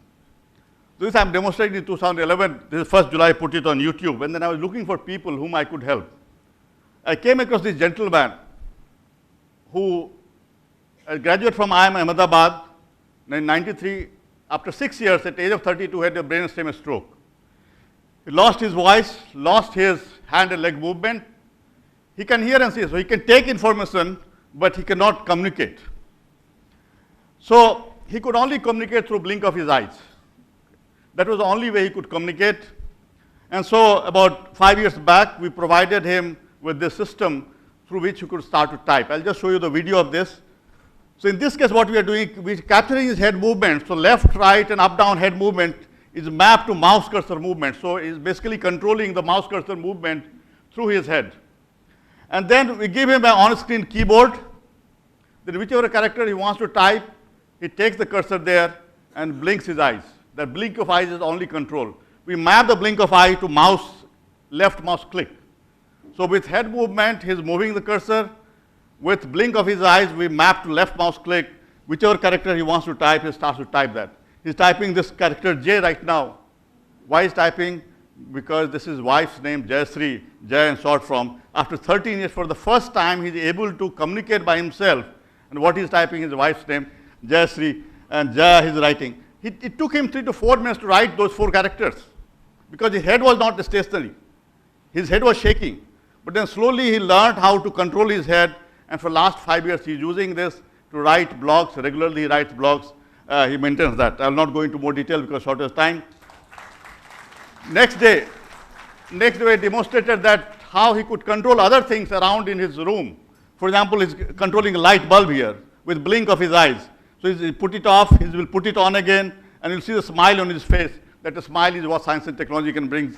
And this is what he could do. Now this is because we were able to capture his EEG waves, use wireless communication, connect to computer, and then from computer I could do whatever I wanted. Of course, we improved the system later on to make it better for him. And this is showing how he could actually speak through the system. He could type in and actually the system will speak. This is how Stephen Hawking speaks actually. Of course, he doesn't capture EEG waves. His muscle movements are captured. Then the other thing that I was trying, which I was not successful, but now some results have come, was people who are in a vegetative state. Actually, if there is some experts here, it's not really vegetative state, but MCS state, where minimally conscious state, where people are aware of what they're doing. We're trying to capture something. There even the eye blink is not possible. Okay. Or it's not under their controls. How do they communicate? There's no way to communicate. Nobody knows in the family what's going on in their mind. So I was trying to use this. For example, these 2 gentlemen from Delhi, there was another gentleman in Ahmedabad, 3 of them I tried. What we were trying to do was to actually capture their brain activity in real time. And then try to see if they can communicate yes or no by imagining 2 different scenarios which the brain patterns are different. Okay. I was not successful. Of course, I did not spend too much time except for spending a few hours with each of these persons. But recently there have been news of similar kind coming in where yes and no communication are starting to become possible. Now this is actually, it's not in vegetative state, slightly above that there's MCS state in which this is possible to do that. But most of the time the doctors mix up the 2 states and all of them are declared as vegetative state. Then what is happening is that now we are able to implant certain things in the brain and connect to computer, and this is happening more and more. We have news of something called neural dust, which will allow our brains to get connected to computer, and there's sometimes called neural lace. All of these are making sure that we can put something inside the brain very easily, and that will connect to computer and the network. There are other things like brain control prosthetic. This is a neural bypass. The person is not able to operate, move his hand or fingers. You bypass that and connect brain directly to the portions which will control your fingers. For example, this video you can see. Let me leave out this one. This is a monkey, which is a paralyzed monkey, has been made to walk again. So this is all happening because we are able to capture these brain waves, and if the signal path is broken, we can bypass that and create another path. We have a school in Patna actually, which my family members run. I saw this particular slogan there, says count the ability, not the disability. Focus on the positive aspect rather than the negative aspects. Normally when we see a person, we say that that person doesn't have a leg. But let's look at the fact that the person has 2 hands and 1 leg, even if the 1 leg is missing, and what the person can do. So I looked at the slogan, I thought that can we focus on ability part and make sure that whatever be the ability of the person, we can make them do various tasks that they want to do. So on left side is ability, hand movement, leg movement, head movement, voice, eye movement or eye blinks, facial expression, conscious thought, muscle movement, and few other things. Based on whatever be the ability, we can actually make them perform various things. On the right side, the technology, many of these I had already done. The one that I'm focusing here is the BCI part, brain computer interface part. I'll not go into more details of any of these. And then, based on what the user wants to do, we combine that with what the user's desire and match that what they want to do, light, fan, TV, computer, being able to speak, operate wheelchairs, and even able to operate simple machinery. For example, this is through touch screen. Actually, person is not able to speak, but they can move their fingers. They can start to speak through this system. If somebody is not able to speak, non-verbal, you can use this. You can download these softwares. There are many other softwares also which can be used. There's another girl, I will not go into that, dystonic cerebral palsy. This girl actually now, our lady, Madhuri Mittu, she expired some time back. She was from Calcutta only. You can see the smile on her face. This girl also, Ganga, is from Calcutta itself. I'll not go into this boy from Bombay, this boy from Bombay. Each of these cases, we're using various technologies to allow them to communicate and do various things. Now, similarly, what happens, many of the people who are not able to function is because of spinal cord injury. So now there are technologies coming in which will actually try to replace that part which is injured. Again, I'm not going into details of this. There's also a possibility of regrowing of spinal cord that is happening. This girl, she was the Ravan movie animator, Shah Rukh Khan's movie Ravan. She was the animator of this. She got an award on 23rd March 2012. Next day, when she had gone out for dinner, when she was coming back in an auto, she was hit by a drunk driver, and she went into coma. And then about 10 weeks later, I met her in the hospital where she recovered, but she was neck down paralyzed. The spinal cord was injured. She could speak, but hands and leg movements were not there. I helped her in trying to use brain-computer interface and start typing. She had no movement of hands and legs. Then recently, about Diwali time, 3-4 months back, I came in touch with her again, and we started to help her. She had gained a little bit movement of left hand, through which she could operate a smartphone. And then I started to get her to operate various other things, and we almost put her in touch with Bollywood. She was about to get assignments. Unfortunately, the news came that she is no more. And so we lost her just when the time she started to become useful after a gap of 4 or 5 years. There are other cases, I will skip those details. Similarly, what is happening is that by capturing EEG waves, actually your smartphone can tell you that you may have a stroke going to happen in 10-15 minutes by analyzing the patterns. Let me skip these details, but a lot of interest is there with different nations. We are putting billions and millions of dollars on the brain research. I will leave out these details. Okay. Now, there are various ways in which we are able to modify our mind. Sometimes I'm using mind and brain interchangeably, so experts can excuse me, please. One thing is, of course, that neuroplasticity is something that Eastern philosophy has known for thousands of years. But the Western science only for last 2-3 decades has started to accept that we can influence our mind by various meditation and other practices. Earlier, the Western science did not accept this, but now only it has been happening. And Buddhist philosophy, as well as our own ancient Indian traditions, this is part of that, has focused on this very strongly. My own experience was that I came across, I was trying to help children with learning disability. So when I could understand, I could measure the EEG waves, I tried to study whether it is possible to identify learning disability child and then improve that. I came across a paper, research by scientists who said that if you can measure beta 1 to theta ratio of brain waves, and if that is low, then the child may have learning disability. So I started to focus on beta 1 to theta and how to improve that. Then that's where I learned the technique of brainwave entrainment, where through audio-visual stimulus, you can start to control the brain and try to improve the learning capability of the children.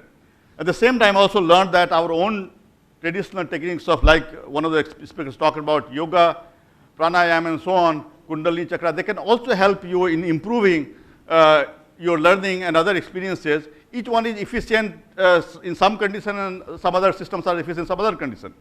What I started to do was use the simple techniques of giving a sound to stimulate the brain in various ways. It's called brainwave entrainment, and I started to help children. But I also found that in addition to starting to help improvement in learning capability of children, I could help adults with insomnia, depression, migraine, and so on. And in fact, one of my students was the first one. It's a very simple thing. You can listen to certain sound, which is actually 2 ears to slightly two different frequencies. The frequency difference between those two sounds are matched to the brainwave that you want to stimulate. So you want to put a person to sleep. Almost large number of us have sleep problem. You simply have to enhance the delta waves, and the person goes into deep sleep. So these patterns are available on the internet. You can download and use it. Other thing that I came across that some of us have faced in the schools, that you are given punishment, that, you know, hold your ears to do sit-ups as a punishment. Surprisingly, it is called super brain yoga now. It is called super brain yoga. Okay. Now why it is called super brain yoga? Because it was not a punishment. It was an exercise to improve your brain, your learning, your memory, and so on, which somewhere down the line we forgot why we were doing it.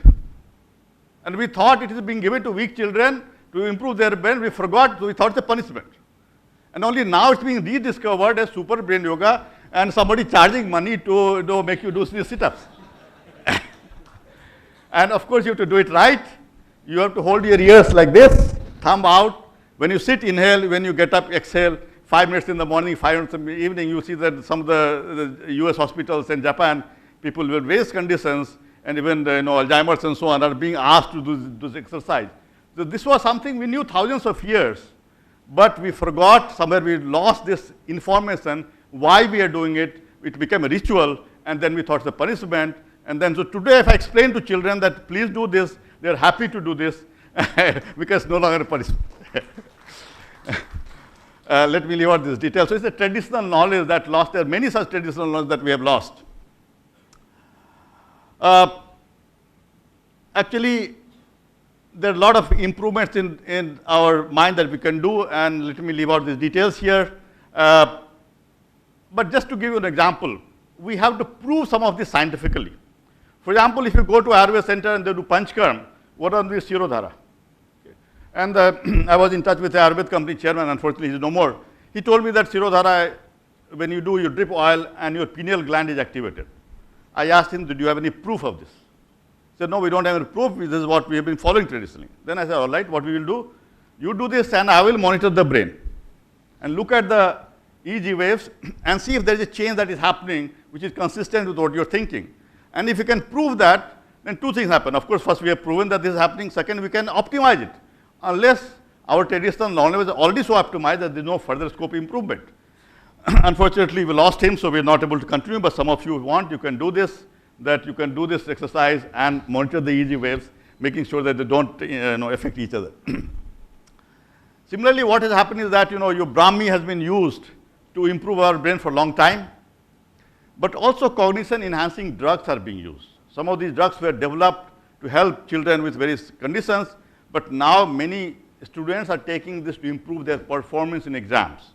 In the UK university, 25% of students were found to be using these drugs to gain temporary improvement in their performance. Just like a sports person do it, same thing is starting to happen in a big way. Another thing that has happened is that autism in the US is being detected in large numbers. Both children as well as adult. Adult ADHD is also very high. According to one study, all US children would be autistic by 2025. Born children will be autistic. And this is actually being linked by her to a particular weed killer herbicide called Roundup that a company Monsanto sells. According to her studies, she says that because of the use of that particular thing, it's affecting our brain. And so it's affecting our children and whole human species. And the reason is that apparently it is supposed to be safe for human being, but it's not safe for gut bacteria. And so the whole ecosystem is not being looked at from a food safety point of view. And this is the study that we have to. So actually our development of brain is getting affected because of these chemicals. And this is the detail that she has given. I don't have time to go into that. One more point that I wanted to mention was that I had gallbladder stones. And normally, if you have pain because of that, the doctor will do surgery and remove the gallbladder, saying that, okay, no gallbladder, no stones. Okay.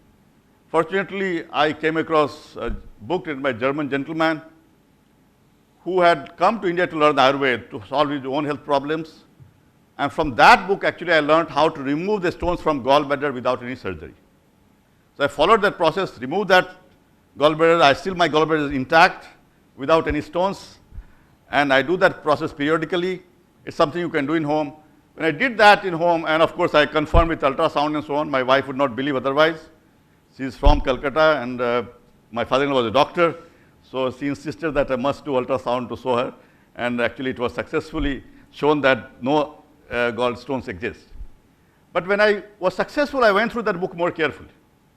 Then I found that there's a 2-page list of various diseases under which it will help. If you basically clean your inner organs, gallbladder, liver, kidney, and colon. The process is all described. I was in touch with a lady who had severe brain disorder for 15 years. She could not retain things in memory, suicidal tendency, insomnia for 7 to 10 days. Details are there in my blog. My blog is ranjan.in. Don't have time to go into detail. But surprisingly, I was helping her through brainwave entrainment. I was giving her some sound to help her. But then I was suggesting everybody that please do this cleaning of inner organs, which I call inner hygiene. And I found that surprisingly, miraculously, 2013, about 4 years back, she was cured of the condition that she was in. And despite the fact she was living in Delhi, she had access to the top hospitals, including AIIMS and so on. But the simple thing of cleaning inner organs helped her recover from that. In fact, now she's written books and so on. So actually, can we incorporate inner hygiene as part of our education system? We teach our children that clean your hands and so on, brush your teeth, but can we also make this sure that we can clean our inner organs? Let me leave out this thing, but we are able to actually control things neuron level through optogenetics. Okay, some of you might have seen this movie, PK, okay, where Amir Khan does not know anything. He comes from a different planet, and then suddenly holding hand of this girl for 6 hours, he transfers the knowledge of Bhojpuri language into his brain and starts to speak that language. Now this looks like something that the movie writer created. But actually, this gentleman, Nicholas Negroponte, he is director of MIT Media Lab. He was giving a TED talk, and he said that 30 years back I had said this and this happened. And he kept saying that what he had forecasted and what has happened. At the end of this talk, he says that now I am forecasting that tomorrow we'll be able to pop a pill and learn the language. So that means you don't have a particular language, you pop a pill and you learn the language, which means that I'm able to actually pop a pill, and this is putting information into my brain in a way that I acquire a skill of a new language. Okay.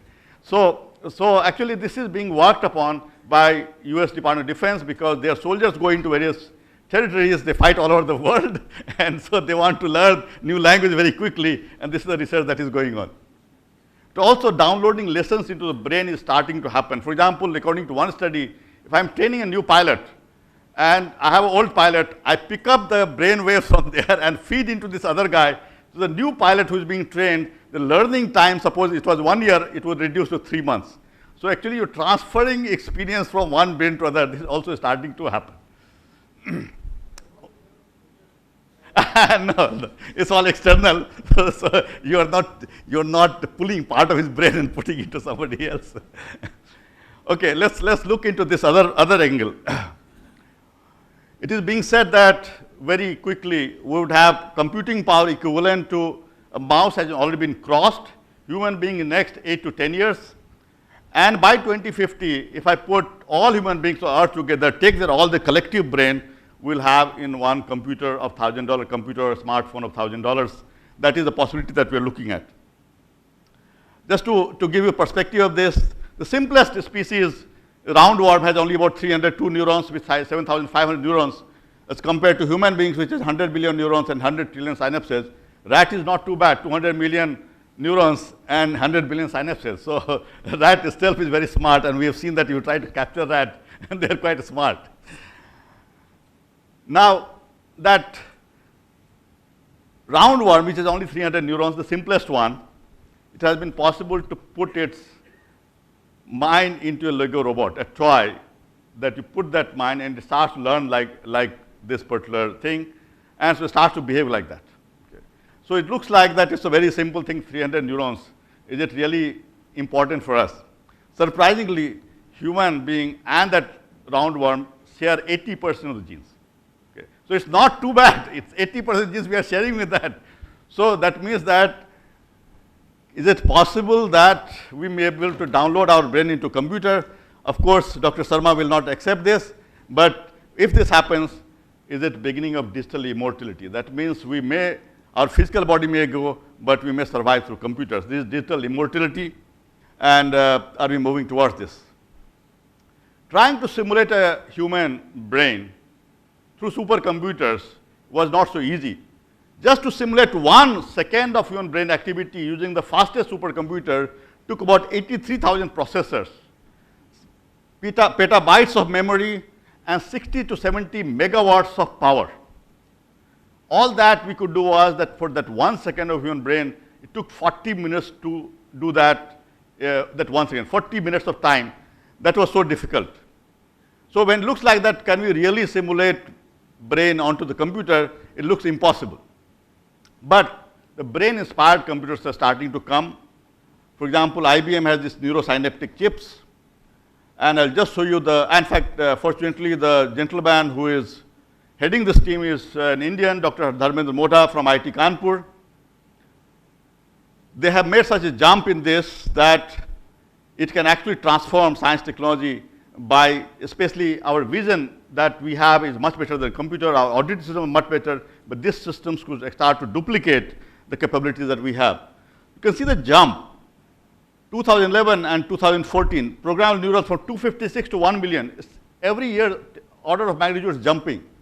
Programmable synapses from 262,000 to 256 million, from neurosynaptic cores 1 to 4096. This is the kind of jump in technology that has taken place. And I'm expecting 2017 some big announcements to happen. Now, IBM is trying to actually create a system by which you can actually have 100 trillion synapses that is equivalent to human brain, and 10 billion neurons, which is about 10% of human brains, will be on a chip. So this is the kind of task that IBM has set for itself, and actually it's saying that it will be able to combine the traditional computers, the left side of the brain and right side of the brain through the neurosynaptic chips, and come up with a holistic computing intelligence. This is what IBM is trying to target. Can machines be conscious? I would not say anything on this except saying that the two groups, one group feels that it is not possible, it is something outwardly, and there is another group which feels that it is possible. Everything that is there within this brain. I will not go into details of anything in a discussion that the experts are there, we have been discussing this. But only thing I will say that if I look at artificial intelligence, we categorize into 4 categories, starting from purely reactive. For example, Dr. Sharma gave an example of Kasparov being beaten at chess, or a Go champion being beaten recently, and just a few days back there was a news about poker player being beaten. This is purely reactive. This is type 1, the lowest level. Type 2 is where self-driving vehicles and chatbots. For example, a lady lost her boyfriend. Now, based on the interaction the gentleman had with various people, she has created a chatbot to which you can actually go into. So the person is not there, but you are interacting as if that person is there. They are chatbots and so on. So this is the second type of thing. What we have not reached is this type 3 and the type 4, which is the self-aware part. And there are a couple of movies which actually demonstrate this exhibition. I have seen this one where self-awareness comes. And so type 1 and type 2 we have almost reached. Type 3 and type 4 are still to be done, and we will have to see. Dr. Sarma feels that type 4 will not be possible. Human memory prosthetic, some of us are very weak in memory. It's possible now to actually, very shortly, that you will be able to add memory like a pen drive and enhance your memory. Also, robot scientists are coming up which are discovering malaria drugs. And even human beings and robots are sitting together and doing brainstorming. And this is leading to doing things much better way, but also it is a threat to human race. Would artificial intelligence and robots together are a threat to to a human race itself? Those of you who are interested in this topic, actually on 10th February we have an event in Delhi that we are conducting, which talks about impact of exponential technologies on the future of human species. If you are in Delhi, you can join us, otherwise you may be able to see through internet. So many people are spending money and trying to see that Elon Musk is talking about it, Stephen Hawking is talking about it, and we are trying to see that is it possible to protect ourselves from such things. So the questions, in fact, when I had done this discussion, I had asked this question to panelists, that can computers overtake us? Can we become digitally immortal? Can consciousness be imparted to computers? There was a discussion there. Should cognition enhancing drugs be controlled? Also, I talked about, do we need to relook at the safety of the food itself? Because there's foods that we're taking in which are not safe. Similarly, would modifying brain with technology lead to large-scale misuse like any other technology? But can we also use this technology to improve our own intelligence? So we become, our own intelligence we can improve this process. And what I have said was that just like mobile phones and internet have become extension to us, I also expect that brain will connect it to larger network. And this would give us capabilities unthinkable. I may be able to borrow Einstein's brain or Swamiji's brain or somebody's brain for a short time. So I thought that I could push on to him and get the answer back into my brain. And but this will be prone to misuse as well. We have to be careful like in other technology. So I will stop at this point. Thank you very much. I think it's, there should be a few hundred questions coming from the audience, but we are running really late, so we'll cut it down to yeah, since we are running quite late, so we'll cut it down to a couple of questions. Yeah.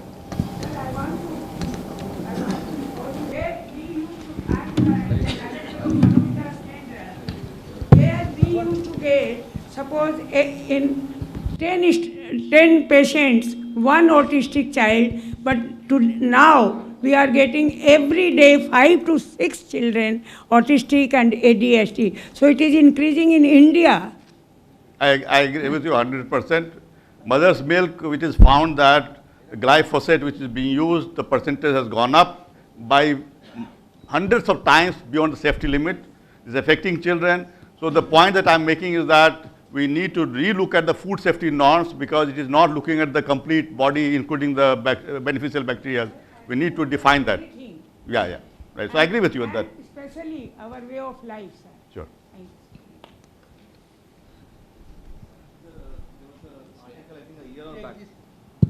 There was an article by Google a year back regarding artificial intelligence and the questions. Google had given, it was a published article. So in the article, they had asked the question, what is the purpose of life to the computer? And it said, to be immortal. And then when they move forward and they asked, what is happiness? And every time it gave a gibberish answer. So today, when you are saying it's like the way the technology is developing, we are having brain-inspired computer chips. If we are not able to answer the fundamental question, if the artificial intelligence is not able to answer a fundamental question like what is happiness, then how will the upload and the digital this be possible? Well, my question is that human beings, you ask the same question, are they able to answer? Human beings themselves are not able to answer these questions, right? so let's wait and see. I'm open to it.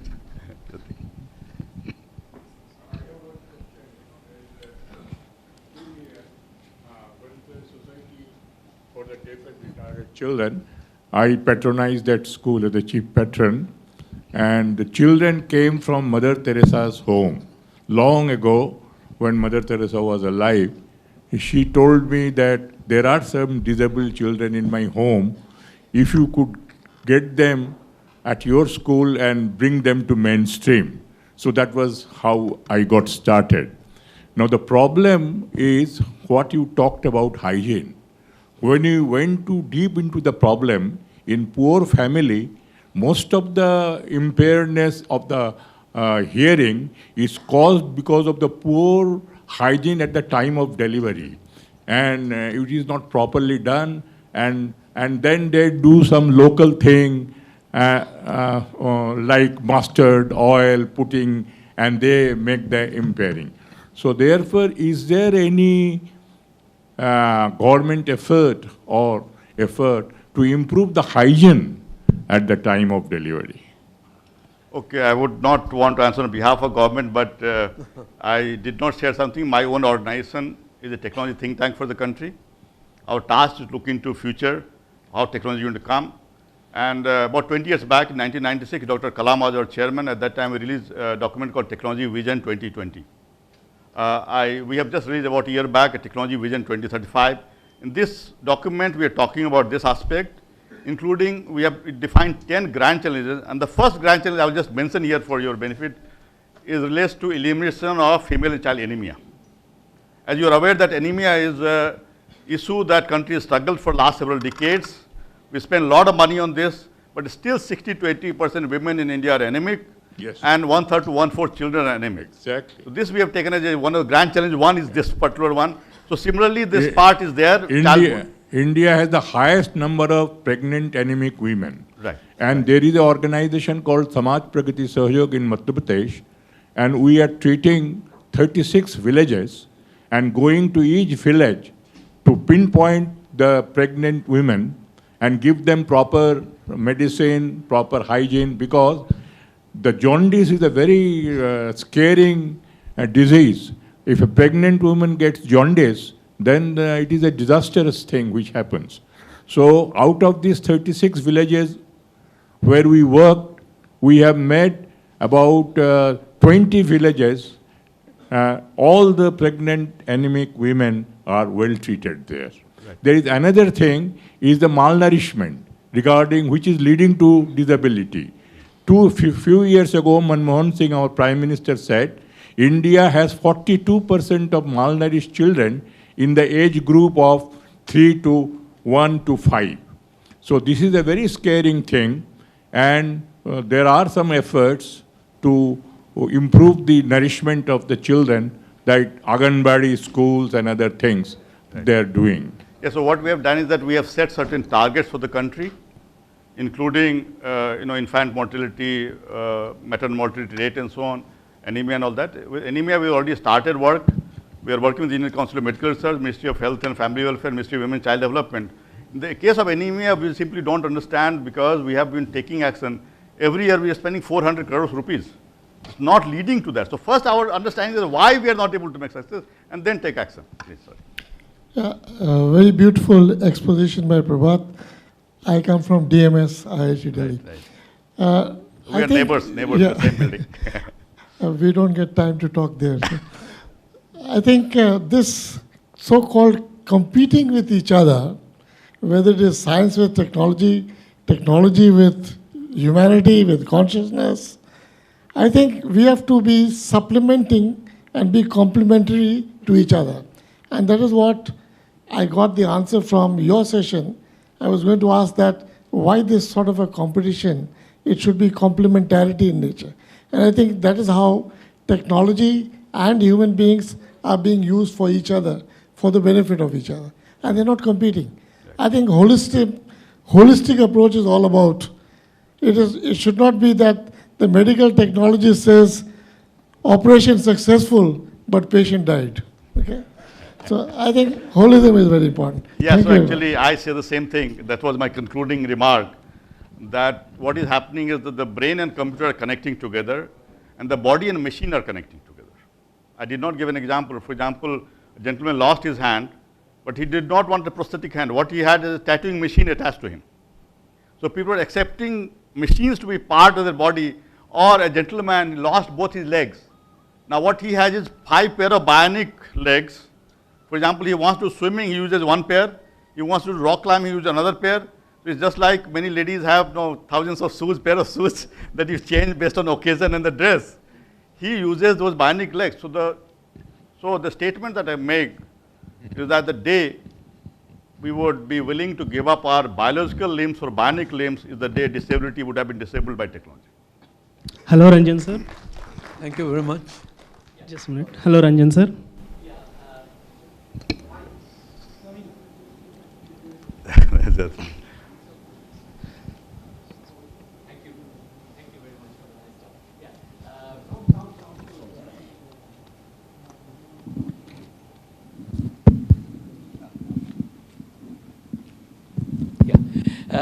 My question was related to these genetically engineered seeds. Now, there is a lot of arguments and counter arguments that's going on. I know that, yeah. And I don't think I'm really a person who is capable of making any quantitative statement. But I'm just asking you that in view of whatever statistics you said, autistic and things like that, there are many other things which probably are there we do not know, or many things which are not, we are not even aware, which may come in future. Now, is there any correlation between these two, that these genetically engineered or genetically modified seeds that many of the advanced countries are going into, and even in India, there is a lot of debate which is going on. Now, is there any stand which has been taken by the government, number one? And number two, is there any scientific conclusion which has been achieved? Of course, there are people who are in this business, they will have one way of their argument, and there will be opposite argument. Now, do you have any comment on that? No, I will not like to make a comment. I'm not expert of this. But the example that I gave and that you kind of confirmed is that this particular chemical which is used as a herbicide has been allowed by government systems to be safe, in spite of whatever thing, both in US and India. And in spite of all the safety norms that has been followed, it still is affecting us. That means our safety norms are not safe. Enough. Safety norms are safe. We need to relook at our safety norms. So whether the same thing is happening in genetically modified thing, I am not an expert to tell you. I will not make a comment which I don't understand myself. Hello, sir. I think One more we question. are running something like an hour behind schedule. So if you don't mind, that would be our last question. Okay, so one question. Hi, sir. Thank you for the last chance for asking a question. The most fascinating thing that you discussed is the transfer of knowledge from brain to brain, brain to machine, and machine to brain. Is that make sure that with the current technology, along with the knowledge and experience that has been transferred, also the feelings and emotions that can also be transferred? Well, that is what the AI stage 4 is self-awareness. And if you see that movie, Ex Machina, this is what they have described. But the machine starts to have feeling. And, but we have not yet reached that stage. We are only looking at the second stage. There are third and fourth stage. The fourth stage is still far off to come. Can we say it may not be consistent and complete at the same time? Okay, Dr. Sarma will help me out there. Thank you. Okay, I would like the audience to give another vote of thanks. It was a very informative talk. So this would be the last talk in this session. I think we are running very late, 1 hour late, so probably we'll combine refreshments, eat lunch now. Thank you. I just want to share one truth with you, which is provable also. I am not a doctor. I'm just, I'm not a doctor. Expert doctor. Thank you very much.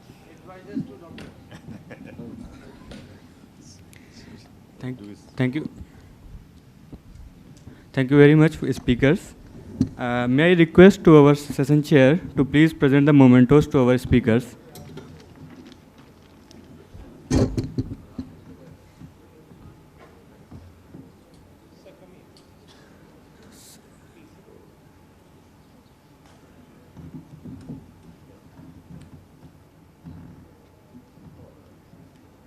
We can take a group photograph first and then it's waiting there.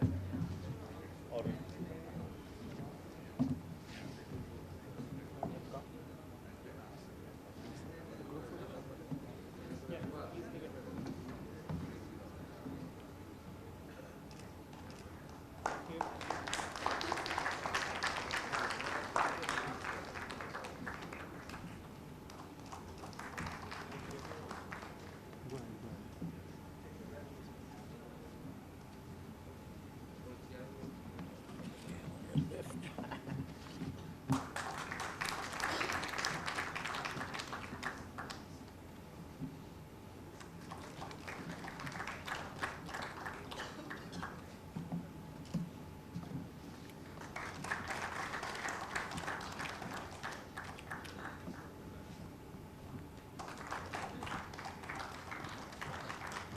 Thank you very much, sir.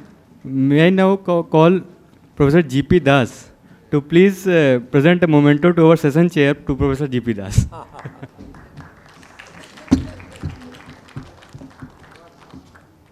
hope we don't get confused.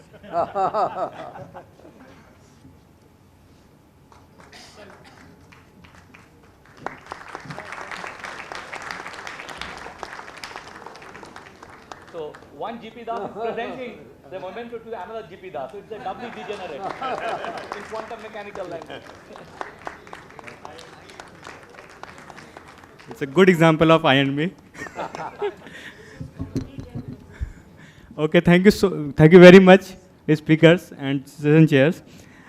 We have right now a 5-minute refreshment break, and after this break, we will meet again for a very good, very nice and interactive session, and which is based on our thoughts of founding fathers of quantum mechanics. So this will be very good, especially for the students, those who have actually read the quantum physics in their school days or in their college days. So please come, and we will join 1:20. It's a 12 or like this, so we will join here at 1:20.